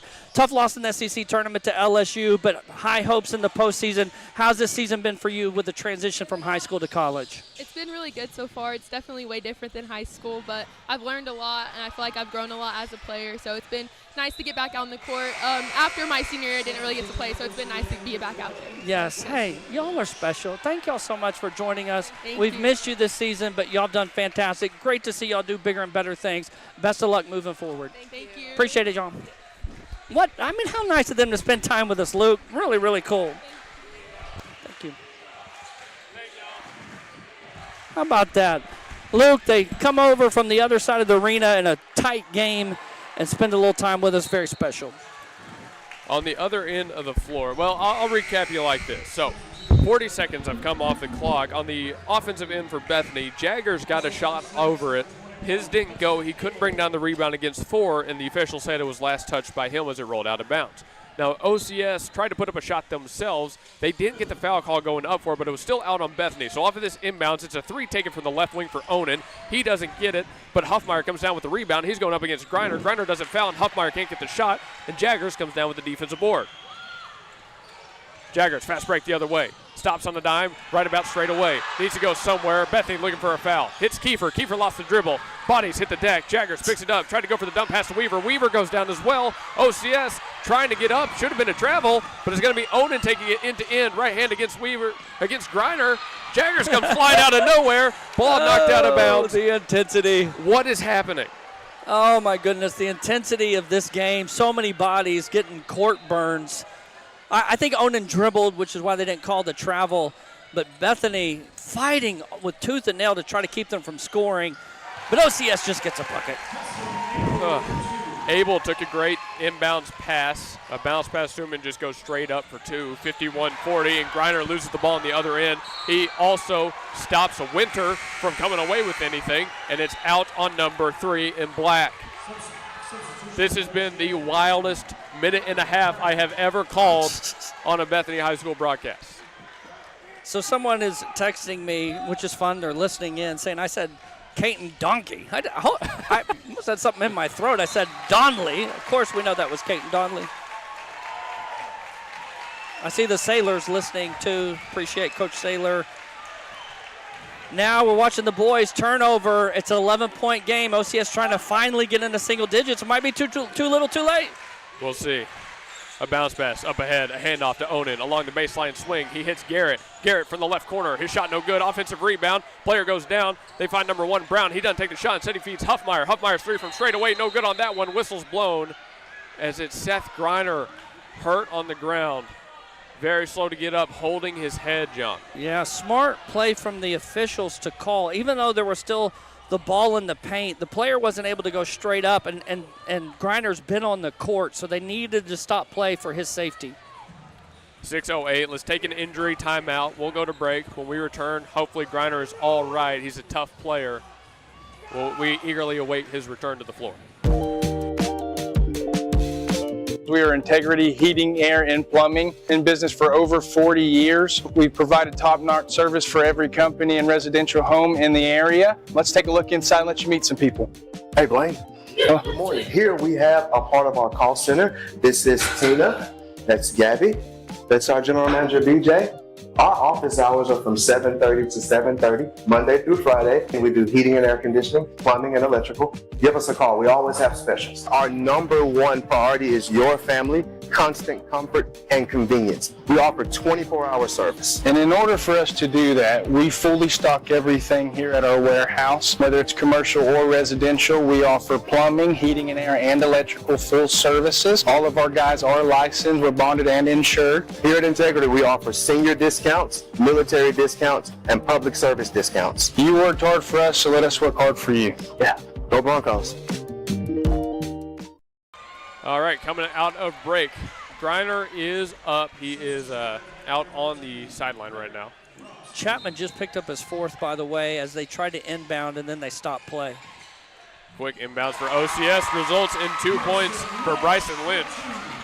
Quick inbounds from Bethany. They got to make something out of this possession. They're leading out 9. They hit Brady on the baseline. Brady backs down defender, and he goes up for a consistent 2. So Jaggers has 4, Chapman has 4. Jaggers is out on the court. Huffmeyer goes coast to coast, right hand, wants the foul, not going to get it. Weaver was playing defense. Jaggers over to Brobson. Brobson on the left wing, backs it up towards the half-court line, got it poked out from behind, picks up the dribble, 2 defenders on him, nearly lost it again, needs somewhere to go. A lot of contact, timeout taken by Bethany. Great timeout from Coach Holliday. Brobson was in trouble. He was getting swarmed by a bunch of black jerseys. Holliday recognized the moment, called a timeout at the perfect time. This is risky business, folks. Risky business. Full timeout taken, 9-point lead for the Broncos. As we go to break, thanks again to Hoop OKC for their support of the stream. Bethany shot 80% in the first half as a team, and if you want to shoot like the Bethany Broncos, call Hoop OKC. Boom. 405-448-0099. You can also email info@hoopokc.com or go to the website www.hoopokc.com. We are back in 30. Do it best at Evans Hardware. Since 1965, Evans Hardware has provided Midwest City with top-quality home improvement supplies and a one-of-a-kind shopping experience. At 1021 South Douglas Boulevard, Evans Hardware is family-owned and has the right products for every situation, including DIY projects, professional contracting, or quick fixes. Their satisfaction guarantee and quick turnarounds mean you'll always find what you need. So visit Evans Hardware in Midwest City. Or call 405-732-1898. That's 405-732-1898. Evans Hardware in Midwest City. Coming out of timeout, Bethany will have ball. They escape a tough situation. Brobson was able to grab the ball, and Coach Holliday called the timeout. So here's Jaggers to inbound. 5:37 left on the clock in the fourth quarter. He goes out to Weaver well beyond the half-court line. Weaver is matched up on Carter Brown, the junior for OCS. Going to his right. Oh, that's a tough one again. That is a tough one. I didn't really see him extend his arm. There was contact from both the defender and offensive player. They're going to say Weaver pushed away the defender. I don't know. I disagree too. Weaver not arguing it. He's kept that under wraps. He's cool-headed. 3 personal fouls on him, though. He's gotten a technical in the game before. Oh. There was Onan on a fake shot. It got all the way to the glass. Threw up a wild shot, and Huffmeyer was trying to keep it in play. Nailed Denton in the back of the head with a basketball.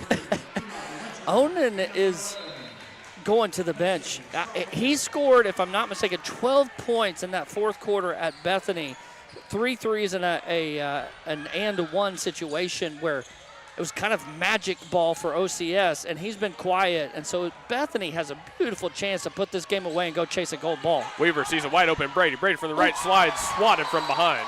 It will be out on OCS. That was Huffmeyer with the block. Beautiful block. He did come from the blind side from behind Brady, was able to catch it cleanly and send it out. But Bethany basketball. Kiefer to inbound. It's a little bit of a ladder look here. Now Jaggers goes to the left. Weaver backs out. A quick inbounds to Brobson. He got the shot off, no good, but Brady gets the offensive rebound and his board goes. Probston was wide open, missed the layup, but Brady cleaned it up on the other side, put it in. Oh, that's a flop. Didn't call it. Good no call. 55-44. Clock stops at 4:51 as we have another timeout. OCS is hanging around. 11-point difference in this game. Bethany 55, the Saints 44. Polish is total grooming at 836 Garth Brooks in Yukon with 28 years combined experience, including airbrush design, nail caps on dogs and cats, as well as the Bribe Bar and pet photography. It's a dog and cat day out at Polish, and ask about the month's membership that includes a free weekly bathing and 50% off pet grooming. Go to polishgrooming.com or call 405-494-8409. Keep your fur baby happy with expert affordable pet grooming at Polish in Yukon. M&T Septic and Backhoe is your call for septic installation, pumping, and repair needs. M&T Septic and Backhoe has been installing septic systems for over 25 years. From home builders to homeowners, from old-fashioned septics to aerobic systems and lift stations, give M&T Septic and Backhoe a call at 405-387-9353. A call for all your septic systems, storm shelter, utility needs, offering free estimates and willing to work with you on all projects. Call 405-387-9353. M&T Septic and Backhoe. After the timeout, 4:51 on the clock, Weaver to inbound. He hits Brobson to get the clock running.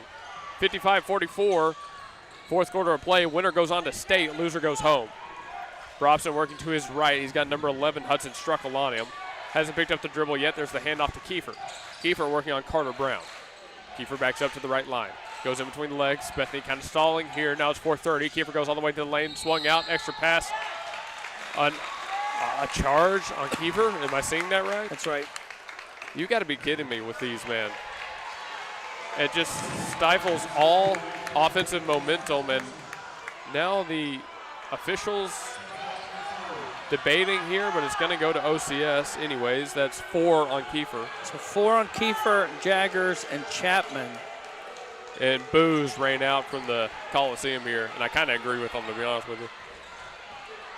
4:25 left to go as OCS has ball back. Here's Winter up the right side. Bounce pass over to Huffmeyer. Huffmeyer down low. That's number 11. That's 5 on Kiefer. He's gone. At that point, I know you do, as a competitor and defender, you don't want to not challenge a shot. But Kiefer probably should have just let that one go. Either way, he is fouled out, and Greiner, the senior, back in. And remember, Greiner has 3 fouls on him too, so he's not out of foul trouble either. Struckle hits his first free throw. Wyatt Kiefer's night ends. He had 9 points and 3 rebounds. Just shy of double-digit scoring. 55-45. Struckle second makes it a 9-point lead for the Broncos. Greiner all the way open. Oh, this could be good. Greiner kind of hesitates. Now he gets over. Is poked out by Carter Brown. OCS, now this is kind of what we saw the last time we played them. They're getting those pokes. They're more aggressive defense, but they're not fouling. I'm sure what Coach Holliday is telling these officials is you've called 4 fouls on us and 0 on them in this quarter, and yet their hand activity has been very intense. Greiner on the inbounds. Look to Jaggers, couldn't find him. He's going to go Brobson. Ooh. Brobson slid. His momentum carried him a step too far. A travel on 1-3. The momentum has gotten completely away from the Bethany Broncos here in the fourth. OCS has stormed back into this game. Bethany's still in control. Kind of depends on what happens on this possession. No panic. Just play your game. We're under 4 to go. Winter to the right side, looking to Struckle. Struckle on the baseline, fadeaway jumper, well contested, no good. Brady has the rebound, dribbles once, hook shot pass over to Greiner, and a foul on OCS. So first team foul on OCS. Nice rebound from Brady. Him not being in foul trouble has been a godsend for Bethany. playing big in the paint, and it's been some scoring. He's been really good from the field, but his rebound and defensive presence, almost you can't even quantify it. Brady has 13 points and 9 rebounds currently. Dempsey Neal back into the game. He gives Brobson a break. Griner to inbound this ball on the other side of the floor. Under 4 minutes remain in this match. He goes to Weaver, right back to number 5. Griner going to use his speed here. Gets past 2 defenders. Sees a man in the corner. That's Neal. Neal along the baseline. Lost the dribble. See who that's out on. It's out on OCS. I think Huffmeyer touched it last. Number 21, Hudson Abel, the senior forward, into the game. Gives Onan a break. 3:52.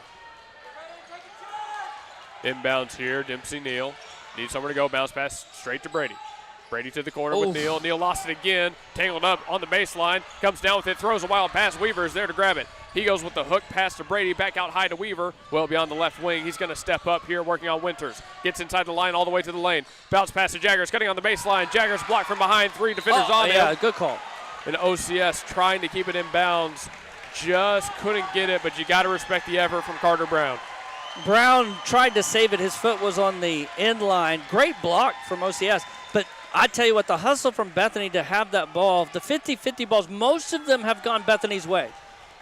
Neal to inbound again. They've got to be careful here. Neal with a high lob looking to Jaggers, and the whistle blown. We'll have number 4, James Huffmeyer, take his 3rd personal foul. As we mentioned earlier, out-of-bounds plays have not been easy for Bethany. They haven't gotten, some of them have been hard to get in, happened there. The inbounds goes high to Brady. There's a lot of contact, and Brady is going to be fouled coming down. Let's see who this goes to. Winter. It's Winter, his 3rd personal. But again, Luke, it wasn't easy. Brady had to catch that in traffic, but he's fouled, fortunately, for Bethany. There's an easier inbounds to Griner. He goes back out high to Weaver. 3:28 now left to play in the 4th. Jump pass to Jaggers. Jaggers dribbles once, goes over to the far corner with Neal. Neal, 2 defenders on him. Gets all the way to the lane. Kicked out. Griner puts up the left 3. Wing. No good. Jaggers trying to fight for the rebound. Last touch by OCS. And now it's the Saints once again. Surprise. And John, you and I kind of have the same look. We don't know about that one. Yeah, the official is right there. From our vantage point, it looked like it went off Bethany, but stays in Bethany's possession. That is lucky for the Broncos indeed. Neal with 3:17 needs to inbound it. Let's see where he goes. Finds Brady along the baseline. He dribbles once, backs down the man, puts up the shot, no good. Rebounded by OCS cleanly this time. A lot of time went off the clock. We're almost to 3 minutes, so they wasted a minute, but no points. OCS trying to get into the lane. They throw up a wild shot, and one for Huffmeyer. All right, now we're getting interesting. That is ridiculous right there. I've been trying to play it cool. Hey, but boy, he threw up a circus shot. It dropped. He makes this. It's a, what is that, a 6-point game. Oh, my gosh. Neal takes his 3rd personal. OCS will be in the bonus for the final 3 minutes. Huffmeyer puts up the free throw and got it to go home. 6-point game. Huffmeyer comes off the floor. He was playing with 4 personal fouls. Back into the game is Onan. Now, last time they did this press, Bethany broke it easily by throwing it back to the inbounder, Griner. So let's see if OCS makes an adjustment here or if Bethany's able to do that again. Griner to Neal. They go back to Griner. 3 defenders get to him. He's on the right side now. He spins. He lost the dribble, but he gets past half court. Going up the middle of the floor, hits Neal on the left wing. Neal back out high to the logo. Swings over to Denton Jaggers on the right side. 2:50 left to go. Jaggers behind the back. Runs into Winter, and that's a foul on Winter. Yeah, definitely a foul on Winter. Good call from our officials on this one. Still not in the bonus. But Bethany, Coach Hollett had done a great job of having them prep for that press. They break it each time with ease, no problems. We'll see if OCS stays in it. Score remains 55-49. 4 personals on Winter, 4 team fouls. Griner into Brady. Brady up the right side, handoff to Neal. Neal swarmed, and there's a foul on Onan.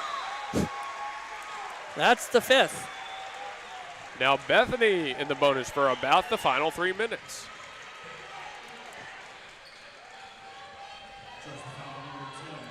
Let's see, that is Onan's 1st personal. He's not in any trouble there. Where OCS has a disadvantage right now, and Bethany has the advantage. Is if Neal misses this, Brady's got a smaller guard trying to block him out. He has a good opportunity to get an offensive rebound. Now OCS will kind of switch their lineup to try and negate that. Neal knocks down the first, though. Neal 2 of 3 from the line. It sounds like number 4, James Huffmeyer, is back in the game. I think Struckle is back in as well.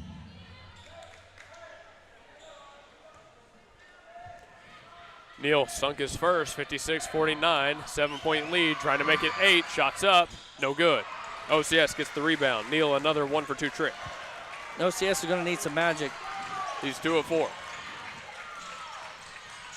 OCS goes straight to number 11, Hudson Struckle. He lost the dribble. Neal dives for it. Wow, that's a weird call. Timeout. I agree. I mean, they don't want to lose that possession there. And Bethany don't want a foul call on a loose ball, so timeout's about the best possible thing. Well, it was almost a fight for possession. Did he have it enough for the timeout? They give OCS the timeout. Both coaches only have one left in this ball game. All right, we're going to our break. When we come back, it's a 7-point lead for the Broncos here in the 4th. Nobody gives you more. We have great news for you today, folks. Toro Taxes at 5909 Northwest Expressway, Suite 249 can help with all your tax refund needs. Toro Taxes specializes in helping our community get the maximal refund possible, and their team of experienced tax professionals guarantees reliable, efficient, personalized services. Call 580-275-8933 and talk to Toro. 100% secure digital and in-person processes with services in both English and Spanish. Schedule your appointment today and let the experts handle your tax return. 5909 Northwest Expressway, Suite 249. Call 580-275-8933. Don't leave money on the table. Toro Taxes. And we're back. 2.5, John. 7-point lead. What's it going to take for the Broncos to pull this one off? Composure. They're going to face a lot of pressure. You can't turn. If you don't turn over the ball, you're going to win. You can even have a couple missed shots here or there, but if you turn it over, you can't give up easy ones. So just be composed, take the fouls, and knock down your free throws. OCS has ball first. Here they come up the right side of the floor, all the way to the right block. The shot is up. What a tough finish from Hudson Struckle. 56-51. Seth Griner takes the inbound. He goes up the left side. Now back to the logo. All the way to the right sees Dempsey Neal. He stands at the 66 on the far side. 2 minutes left to play. Neal back up towards mid-floor. Now he makes his move against Struckle. Nearly lost the ball, but he maintains control. Neal now makes his jab step right side. Time coming off the clock. Under 2. There's an extra defender coming out to help on Neal. He gets the jump pass to Weaver. Weaver back to Neal on that far side. He's got to be very, very smart with the ball here. Weaver takes it. He's got Denton in front of him. Griner wide open in the corner. Griner takes it. Dribbles into the lane. Now backs it back off towards the logo. 1:40 left to go. Griner with the handoff to Neal. Neal, 2 defenders back on him. Hit from behind, and there's the foul. Neal's heading back to the line. Neal this season had an opportunity to put away a game at the free throw line, and he missed. And I remember talking to him after the game saying, you know that time is coming again, and here it is. He's got an opportunity to continue doing pretty well from the free throw line and put this game away. His first is good. Neal is 3 of 5 from the line. He's got Jaggers to his right, Brady to his left, Griner and Weaver at half court. Sophomore stepping up, win or go home situation. Got them both. Neal 4 of 6 from the line. Back out to a 7-point game. 58-51 for the final 90 seconds. OCS up the left side of the floor. They're giving the ball to Struckle. Struckle goes back out high to Garrett. Garrett has Weaver come out to meet him. He spins, gets into the lane, spins again. Right-handed shot, contested, no good. Brady on the tip. He comes down with the rebound. Huge possession. Bethany can kill this game right now with no turnovers. Brady gets past half court. Gets the ball up to Den Jaggers. Jaggers along the baseline. Bounce pass over to Griner. Stolen away by OCS. Weaver gets a nice bump. He stole it back. Brady on the right wing. Bounce pass down low. Jaggers trying to get it. It's going to be last touch by Garrett, who came to contend. I can't speak highly enough of the hustle of Jagger Weaver. His he's not stuffing the the stat sheet, but his hustle has impacted so many plays. They're just flat out winning plays. 58-51 it remains. 60 seconds. Brady takes the inbounds high, yanks it away from his defender, goes up, right hand finish on the rebound. It's going to be OCS. Brady's reverse layup didn't go. Probably one you shouldn't shoot, actually, which is counterintuitive, but you want to kill as much time as possible and get to the free throw line. Huffmeyer lost the dribble in the lane. Ooh. Out on OCS. They're going to argue it. Refs are going to talk about it. One saw it differently than the other. Let's see what they say. Switched. OCS will have ball back on their end of the floor. Into the game, Hudson Struckle, Kiefer Garrett. Although it went against Bethany, good teamwork from the officials to get together, talk about it, and get the right call. 44.2, Winter to inbound. 3 players at the free throw line, 1 on the right block. Now they move. Here's the inbound. Winter has nowhere to go. Bounce pass. Brady contests. Brady gets the steal. Great steal from Brady. Brady's also made some huge winning plays as well. The 50-50, the desire, the all-out effort and hustle been prominently on the Bethany side. There was a foul on number 3, Eli Winter. His night is done. Winter comes out of the game with 5 personal fouls, and in his place comes Bryson Lynch. You know, I sometimes speak this early. Brady hits both. I'm calling it a wrap. I think you might be right. Brady's 1 of 2 from the line. Can't hit the first. 1 of 3. He'll only have Denton Jaggers alone on the right side of the lane.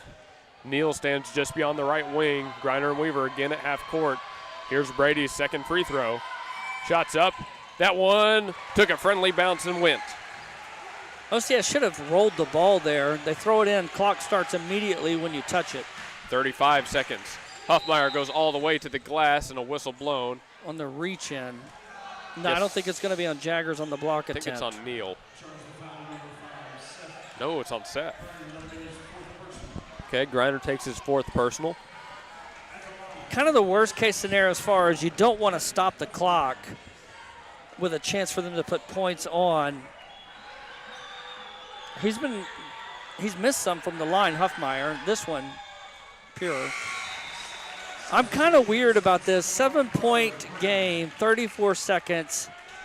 I'm not opposed to missing. I know that's kind of weird sounding with 34 seconds, but they're wanting him to make it. They only have 1 in the paint for an offensive rebound, so that is the strategy here to make it. But they're going to bring pressure and start fouling.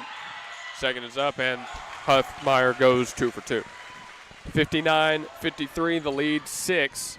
The inbounds gets in safely to Jaggers. He's pressured immediately. There's a reach in, and the official saw it.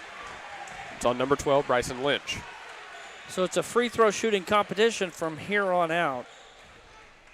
They're probably not even going to try to kill much time stealing it. They're trying to extend this game as long as possible. That's the 3rd personal on Lynch. 30.9 on the game clock. Here's Denton Jaggers at the line for his first free throw of the night. That's big to get into a 3-possession game. The 2 would have had to have been 3-pointers, but a 3-possession game with 30 seconds, you feeling way more comfortable. Brady to his left for the lone Bethany player on the lane. Jaggers lines up his second. The shot's up. That one shorts. No good. OCS gets the rebound. Another 1 of 2 trip to the line. 25 seconds now left to play with. Here's Huffmeyer. He's the guy they want the ball in his hands. Huffmeyer takes 3 steps. Travel on Huffmeyer, and I think that one does it. Great defense from Griner. I mean, gosh, the effort, not to beat a dead Bronco here, because they're thoroughly alive, and they're moving on to a better Coliseum. But, boy, the effort has been fantastic. Griner to inbounds with 21.5. Gets it in safely to Weaver. Do they foul him immediately? They're trying, and there it is. About 2 seconds came off the clock. Can you believe this, Luke? Our boys are going to state. Back-to-back years for them. They lose the whole starting 5. I think if anyone was betting, it would have been maybe the Lady Broncos could get there. But, boy, the Broncos avenged the loss that our Lady Broncos faced earlier, and they're going to be chasing gold here in about 19 seconds. Weaver on his first, drops it. Now, maybe it's because I didn't see last year's team. This is my first year doing all this. I didn't know what they came off of. But watching this team throughout the year, man, even before Kiefer came back, I saw a lot of guys who played with a ridiculous amount of heart and hustle. They're a talented group, and I think they've earned their spot. Another travel on OCS as they were fighting for the rebound. Bryson Lynch couldn't stay on his feet. So although Weaver went 1 of 2, it's over. An 8-point lead for the Broncos and a chance to put it back up to double digits. I hate to steal a line from our friend Toby Rowland, but you can put these Broncos in the barn. Neal with the inbound, goes straight out to Chapman. Chapman may not even shoot it. He's over in the right corner, goes back out high to Griner. Griner will take it to Logo, over to Weaver. No foul coming from the Saints. I think they know it's done. They're trying to foul Weaver, not called yet. Weaver on a pivot foot, jump pass out to Griner, 2 seconds, and that one will do it. 61-53 the final. The Broncos go to state for the 2nd year in a row. I have never seen that emotion from Coach Holliday. Fist pumping, yelling, bumping, pushing. Oh, the energy. They avenge both the ladies and their first loss in the playoffs. Who would have thought this Broncos team would have a chance to compete for it all? Coach Holliday takes over for Coach Cannon in his first year and leads the boys to a back-to-back state championship appearance. Hard fought, well earned. They had the toughest road possible, it feels like, to get to this point, but when they were challenged, they stepped up. Oh my goodness, they sure did, and it was a team effort. I mean, it's going to be hard to pick a Blake Nightingale State Farm player of the game when it's just been one Bronco after another, hitting shots, diving on the court, getting rebounds and blocks, doing everything that they can. Bethany just awarded the plaque for winning the consolation championship. They're going to state. Now it's picture time. Get a beautiful picture with that plaque. Moving on to Chase Gold, y'all. And, of course, we'll have it here on gospelstation.com and GSN Sports and Talk on YouTube.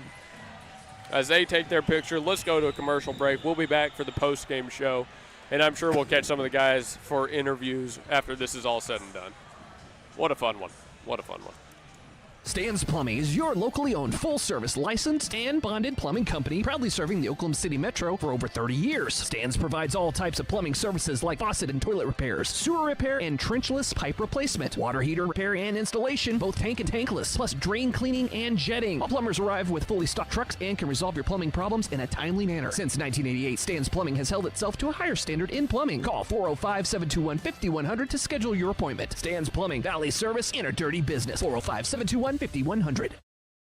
When technology has you screaming at the office, call Simplify Tech Solutions at 405-981-1011. Located at 4221 North MacArthur Boulevard, Simplify Tech Solutions features IT management, business phone systems, manages Wi-Fi, and offers repair and support. Simplify your Wi-Fi before the emotional breakdown by calling Simplify Tech Solutions. Locally owned and operated at 405-981-1011. 405-981-1011. Simplify Tech Solutions. John Campbell is your local health market agent that specializes in Medicare. Instead of talking through an 800 number, talk face-to-face with your local agent, John Campbell, to answer all your questions and find the company that best fits your needs. John Campbell Health Market serves Yukon, Bethany, and the surrounding area and will travel across the state of Oklahoma to meet with you. Call John Campbell Health Markets at 405-200-8414. Call 405-200-8414.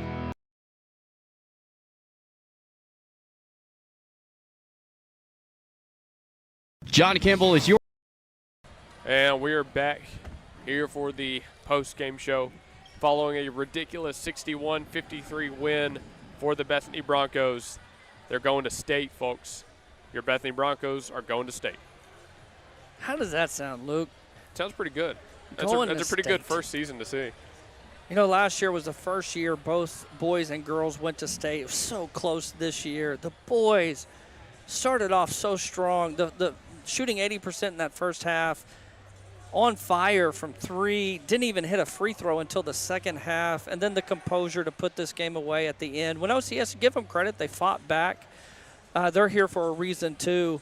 But Coach Holiday and that team can hold their heads up very high for a great season that is continuing with a chance to chase gold, especially after losing all 5 starters. Can't say enough from the teamwork. You mentioned, Luke, in our broadcast, not being able to see last year's team. Last year's team was, I hate to say it, I'm just going to call a spade, was a little bit more individualistic, a little bit more, let me use my athleticism and play skills to try and score. This has been a more team approach, and it's paid off for Coach Holiday and the Broncos. Speaking of a team approach, everybody that touched the floor scored today. That's what I'm talking about. That was not always the case last year, but, boy, they needed every single point and every single player tonight. Brady had the team highest with 14 points. He also had 10 rebounds for a double-double. Behind him, Brobson had 12. Kiefer, before he fouled out, had 9.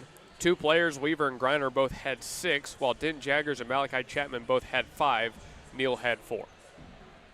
Yeah, that's a complete game right there. It is. I mean, think about like a sophomore, Rhett Brobson. He hits 3 threes in that first half, only scores 3 more points in the second, but him kind of getting things going in the first, and then kind of some other guys say, I'll help in the second half. Brady being consistent, a strong Kiefer first half, and then a little bit quiet in the second half, but everyone just kind of played their game. Should we interview some fans? There's a lot of fans here. Should we get some fans? We don't know what fans are going to say. I don't know what these two are going to say by us right here. They'll be good. You want to interview a fan real quick? We got some fans over here in the stands. You know what? I can film it. You want to? Give them a headset. You don't have to be filmed, but nah. If we're going to have an interview, let's film it. Let's get it on here, Clay. Oh, now they're backing away. All right, here we go. We got one of the fans here. All right, just put it on, and we'll ask you a question here, Clay. Make sure you look at this. We also got you on camera. So we're on YouTube right now, GSN Sports and Talk. We got a fan here. Tell us your name and what grade you're in. My name's Clay Powell, and I'm a junior at Bethany. Awesome. All right, Clay. So how exciting is it to see this boys team go to state? It's very exciting. I didn't get to make it to the game yesterday because I had a soccer game, but it's very hype. Okay, so you know some of these guys on the team, obviously. What do you think they're doing right now in that locker room celebrating? I have no clue, honestly. Probably crazy stuff. I saw them grab a lot of water balls. You think they're spraying some people? Yeah, for sure. Okay, what does it mean for the school and kind of the spirit of moving on to chase that gold ball? I don't know. Just win it all, I guess. Okay, just Go for it. win it all. Now, you play soccer. How's the soccer team doing? We're all right. Varsity's 1-1, and then JV's 1-1-1. So. Okay, when's the next game? Oh. He doesn't know. Okay. Tuesday, I think. Tuesday. Yeah. Okay. There's a track meet on Monday, by the way, too. So, all right, Clay, thank you so much for joining us. We appreciate it. All right. Well, we got some fans here at the arena. Might as well say hi to some people. I don't think the rest of them were going to hop on. Well, I tried something, Luke. We got 200 views right now. You think someone might want to have heard from a fan? Yeah, I mean, if they're up here, why not? It's always fun. Hey, as we round out this stream, thanks to Simplified Tech Solutions, Blake Nightingale, Chelino's, Ship It Sooner, just a few of our many, many sponsors that help make these things possible. John, the one other thing we didn't do that we do need to do before we go, who's your player of the game? It's going to be weird, Luke. I did a little foreshadowing. You mentioned teamwork. So many guys touched the court and score and played.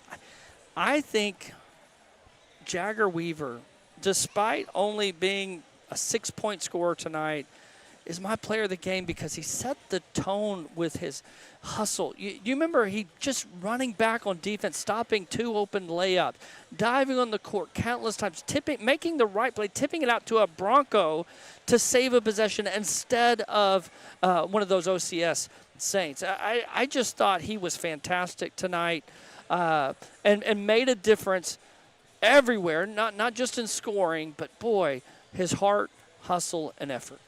You know what? I agree with you. He had a very even line, 5.6 rebounds. But, again, the stuff that doesn't show up in the 5 stat points sheet. my fault.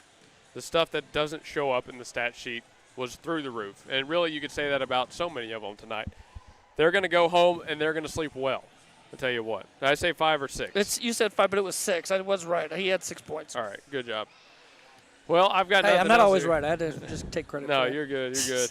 I was reading the wrong one, I think. Yeah, because, we have a Denton Jaggers and Jagger Weaver, Yeah. and all this gets confusing Yeah, and sometimes. they had 5 Hudsons, 5 billion Hudsons on the floor. We're By the done way, here. I don't think Onan scored. I don't think so. That, boy, just a knife to the chest if you're OCS after a fantastic game against Bethany. Bethany shuts down Onan. I say we shut him down. He just missed a lot of ones that he would normally make, too, and he's going to be hurting tonight after that game. Yeah, no doubt. Onan, a senior, too. You feel for the kid as you feel for all seniors when their season is over. And I know you're trying to wrap up, but we picked up another viewer, so I'm going to say this. Brobson could have also been the player of the game. That first half was spectacular, 3 out of 4 from 3, and he came in as a sophomore super confident. So he was in the running, but his second half was a little bit quiet, and I just felt like Weaver brought it all in the first half and second half. Well, I'm down to go for another 3 minutes here. We'll hit a 2-hour stream. It makes them respect the perimeter shooting, right? It's not just a Jaggers down low. It's not just a Brady down low. You've got a Brobson who can knock down a 3. You've got Kiefer who can knock down 3s. You've got Chapman who can knock down 3s with even his limited minutes tonight. Yeah. That's been the strength of this Bethany team. And I guess it was at the very start of playoffs, in a long, drawn-out game, a high-intensity, high physicality match, I thought Bethany had the advantage. Their hustle, their heart, their conditioning, their awareness is on a different level than most teams, I would say. And now we get a chance to see that at State. We might not hit 2 hours. They just turned the lights off. Well, as we wrap up and we're looking ahead, Bethany's going to have a tough road because they're going to come in probably an 8 seed. Just because we're the consolation side, we're not on the winner's bracket side, so we're going to face a higher ranked team. But you made it. That's the goal. Yep. At least have a chance. And you know what? If you shoot 80% and a half, you could beat anybody out there. We played CCS at the beginning of the year, the state runners up from last year, and almost beat them. So you play your cards right. You never know. You just want a chance. What if we see CCS again? I know. I was thinking about that. Hey, we're done here. Thanks to all of our sponsors again and to everybody who tuned in. Did we hit 2 hours, Luke? We're close. We're okay, close. I call it good. We're at 1:59:10. I mean, there's some players down there if you want me to try to go grab someone. You'd have to, yell at them from across the gym. I mean, I probably could, but they'd have to sprint up here, and I don't think they want to run. We'll just catch them when they're out in the lobby. And thanks to Mike Gannon, our board operator. We're signing off here. That was Area at the Stroud Route 66 Coliseum. The Bethany guys are heading on to State. We'll see you next week, folks. From Luke Young, John Hickman, we're signing off.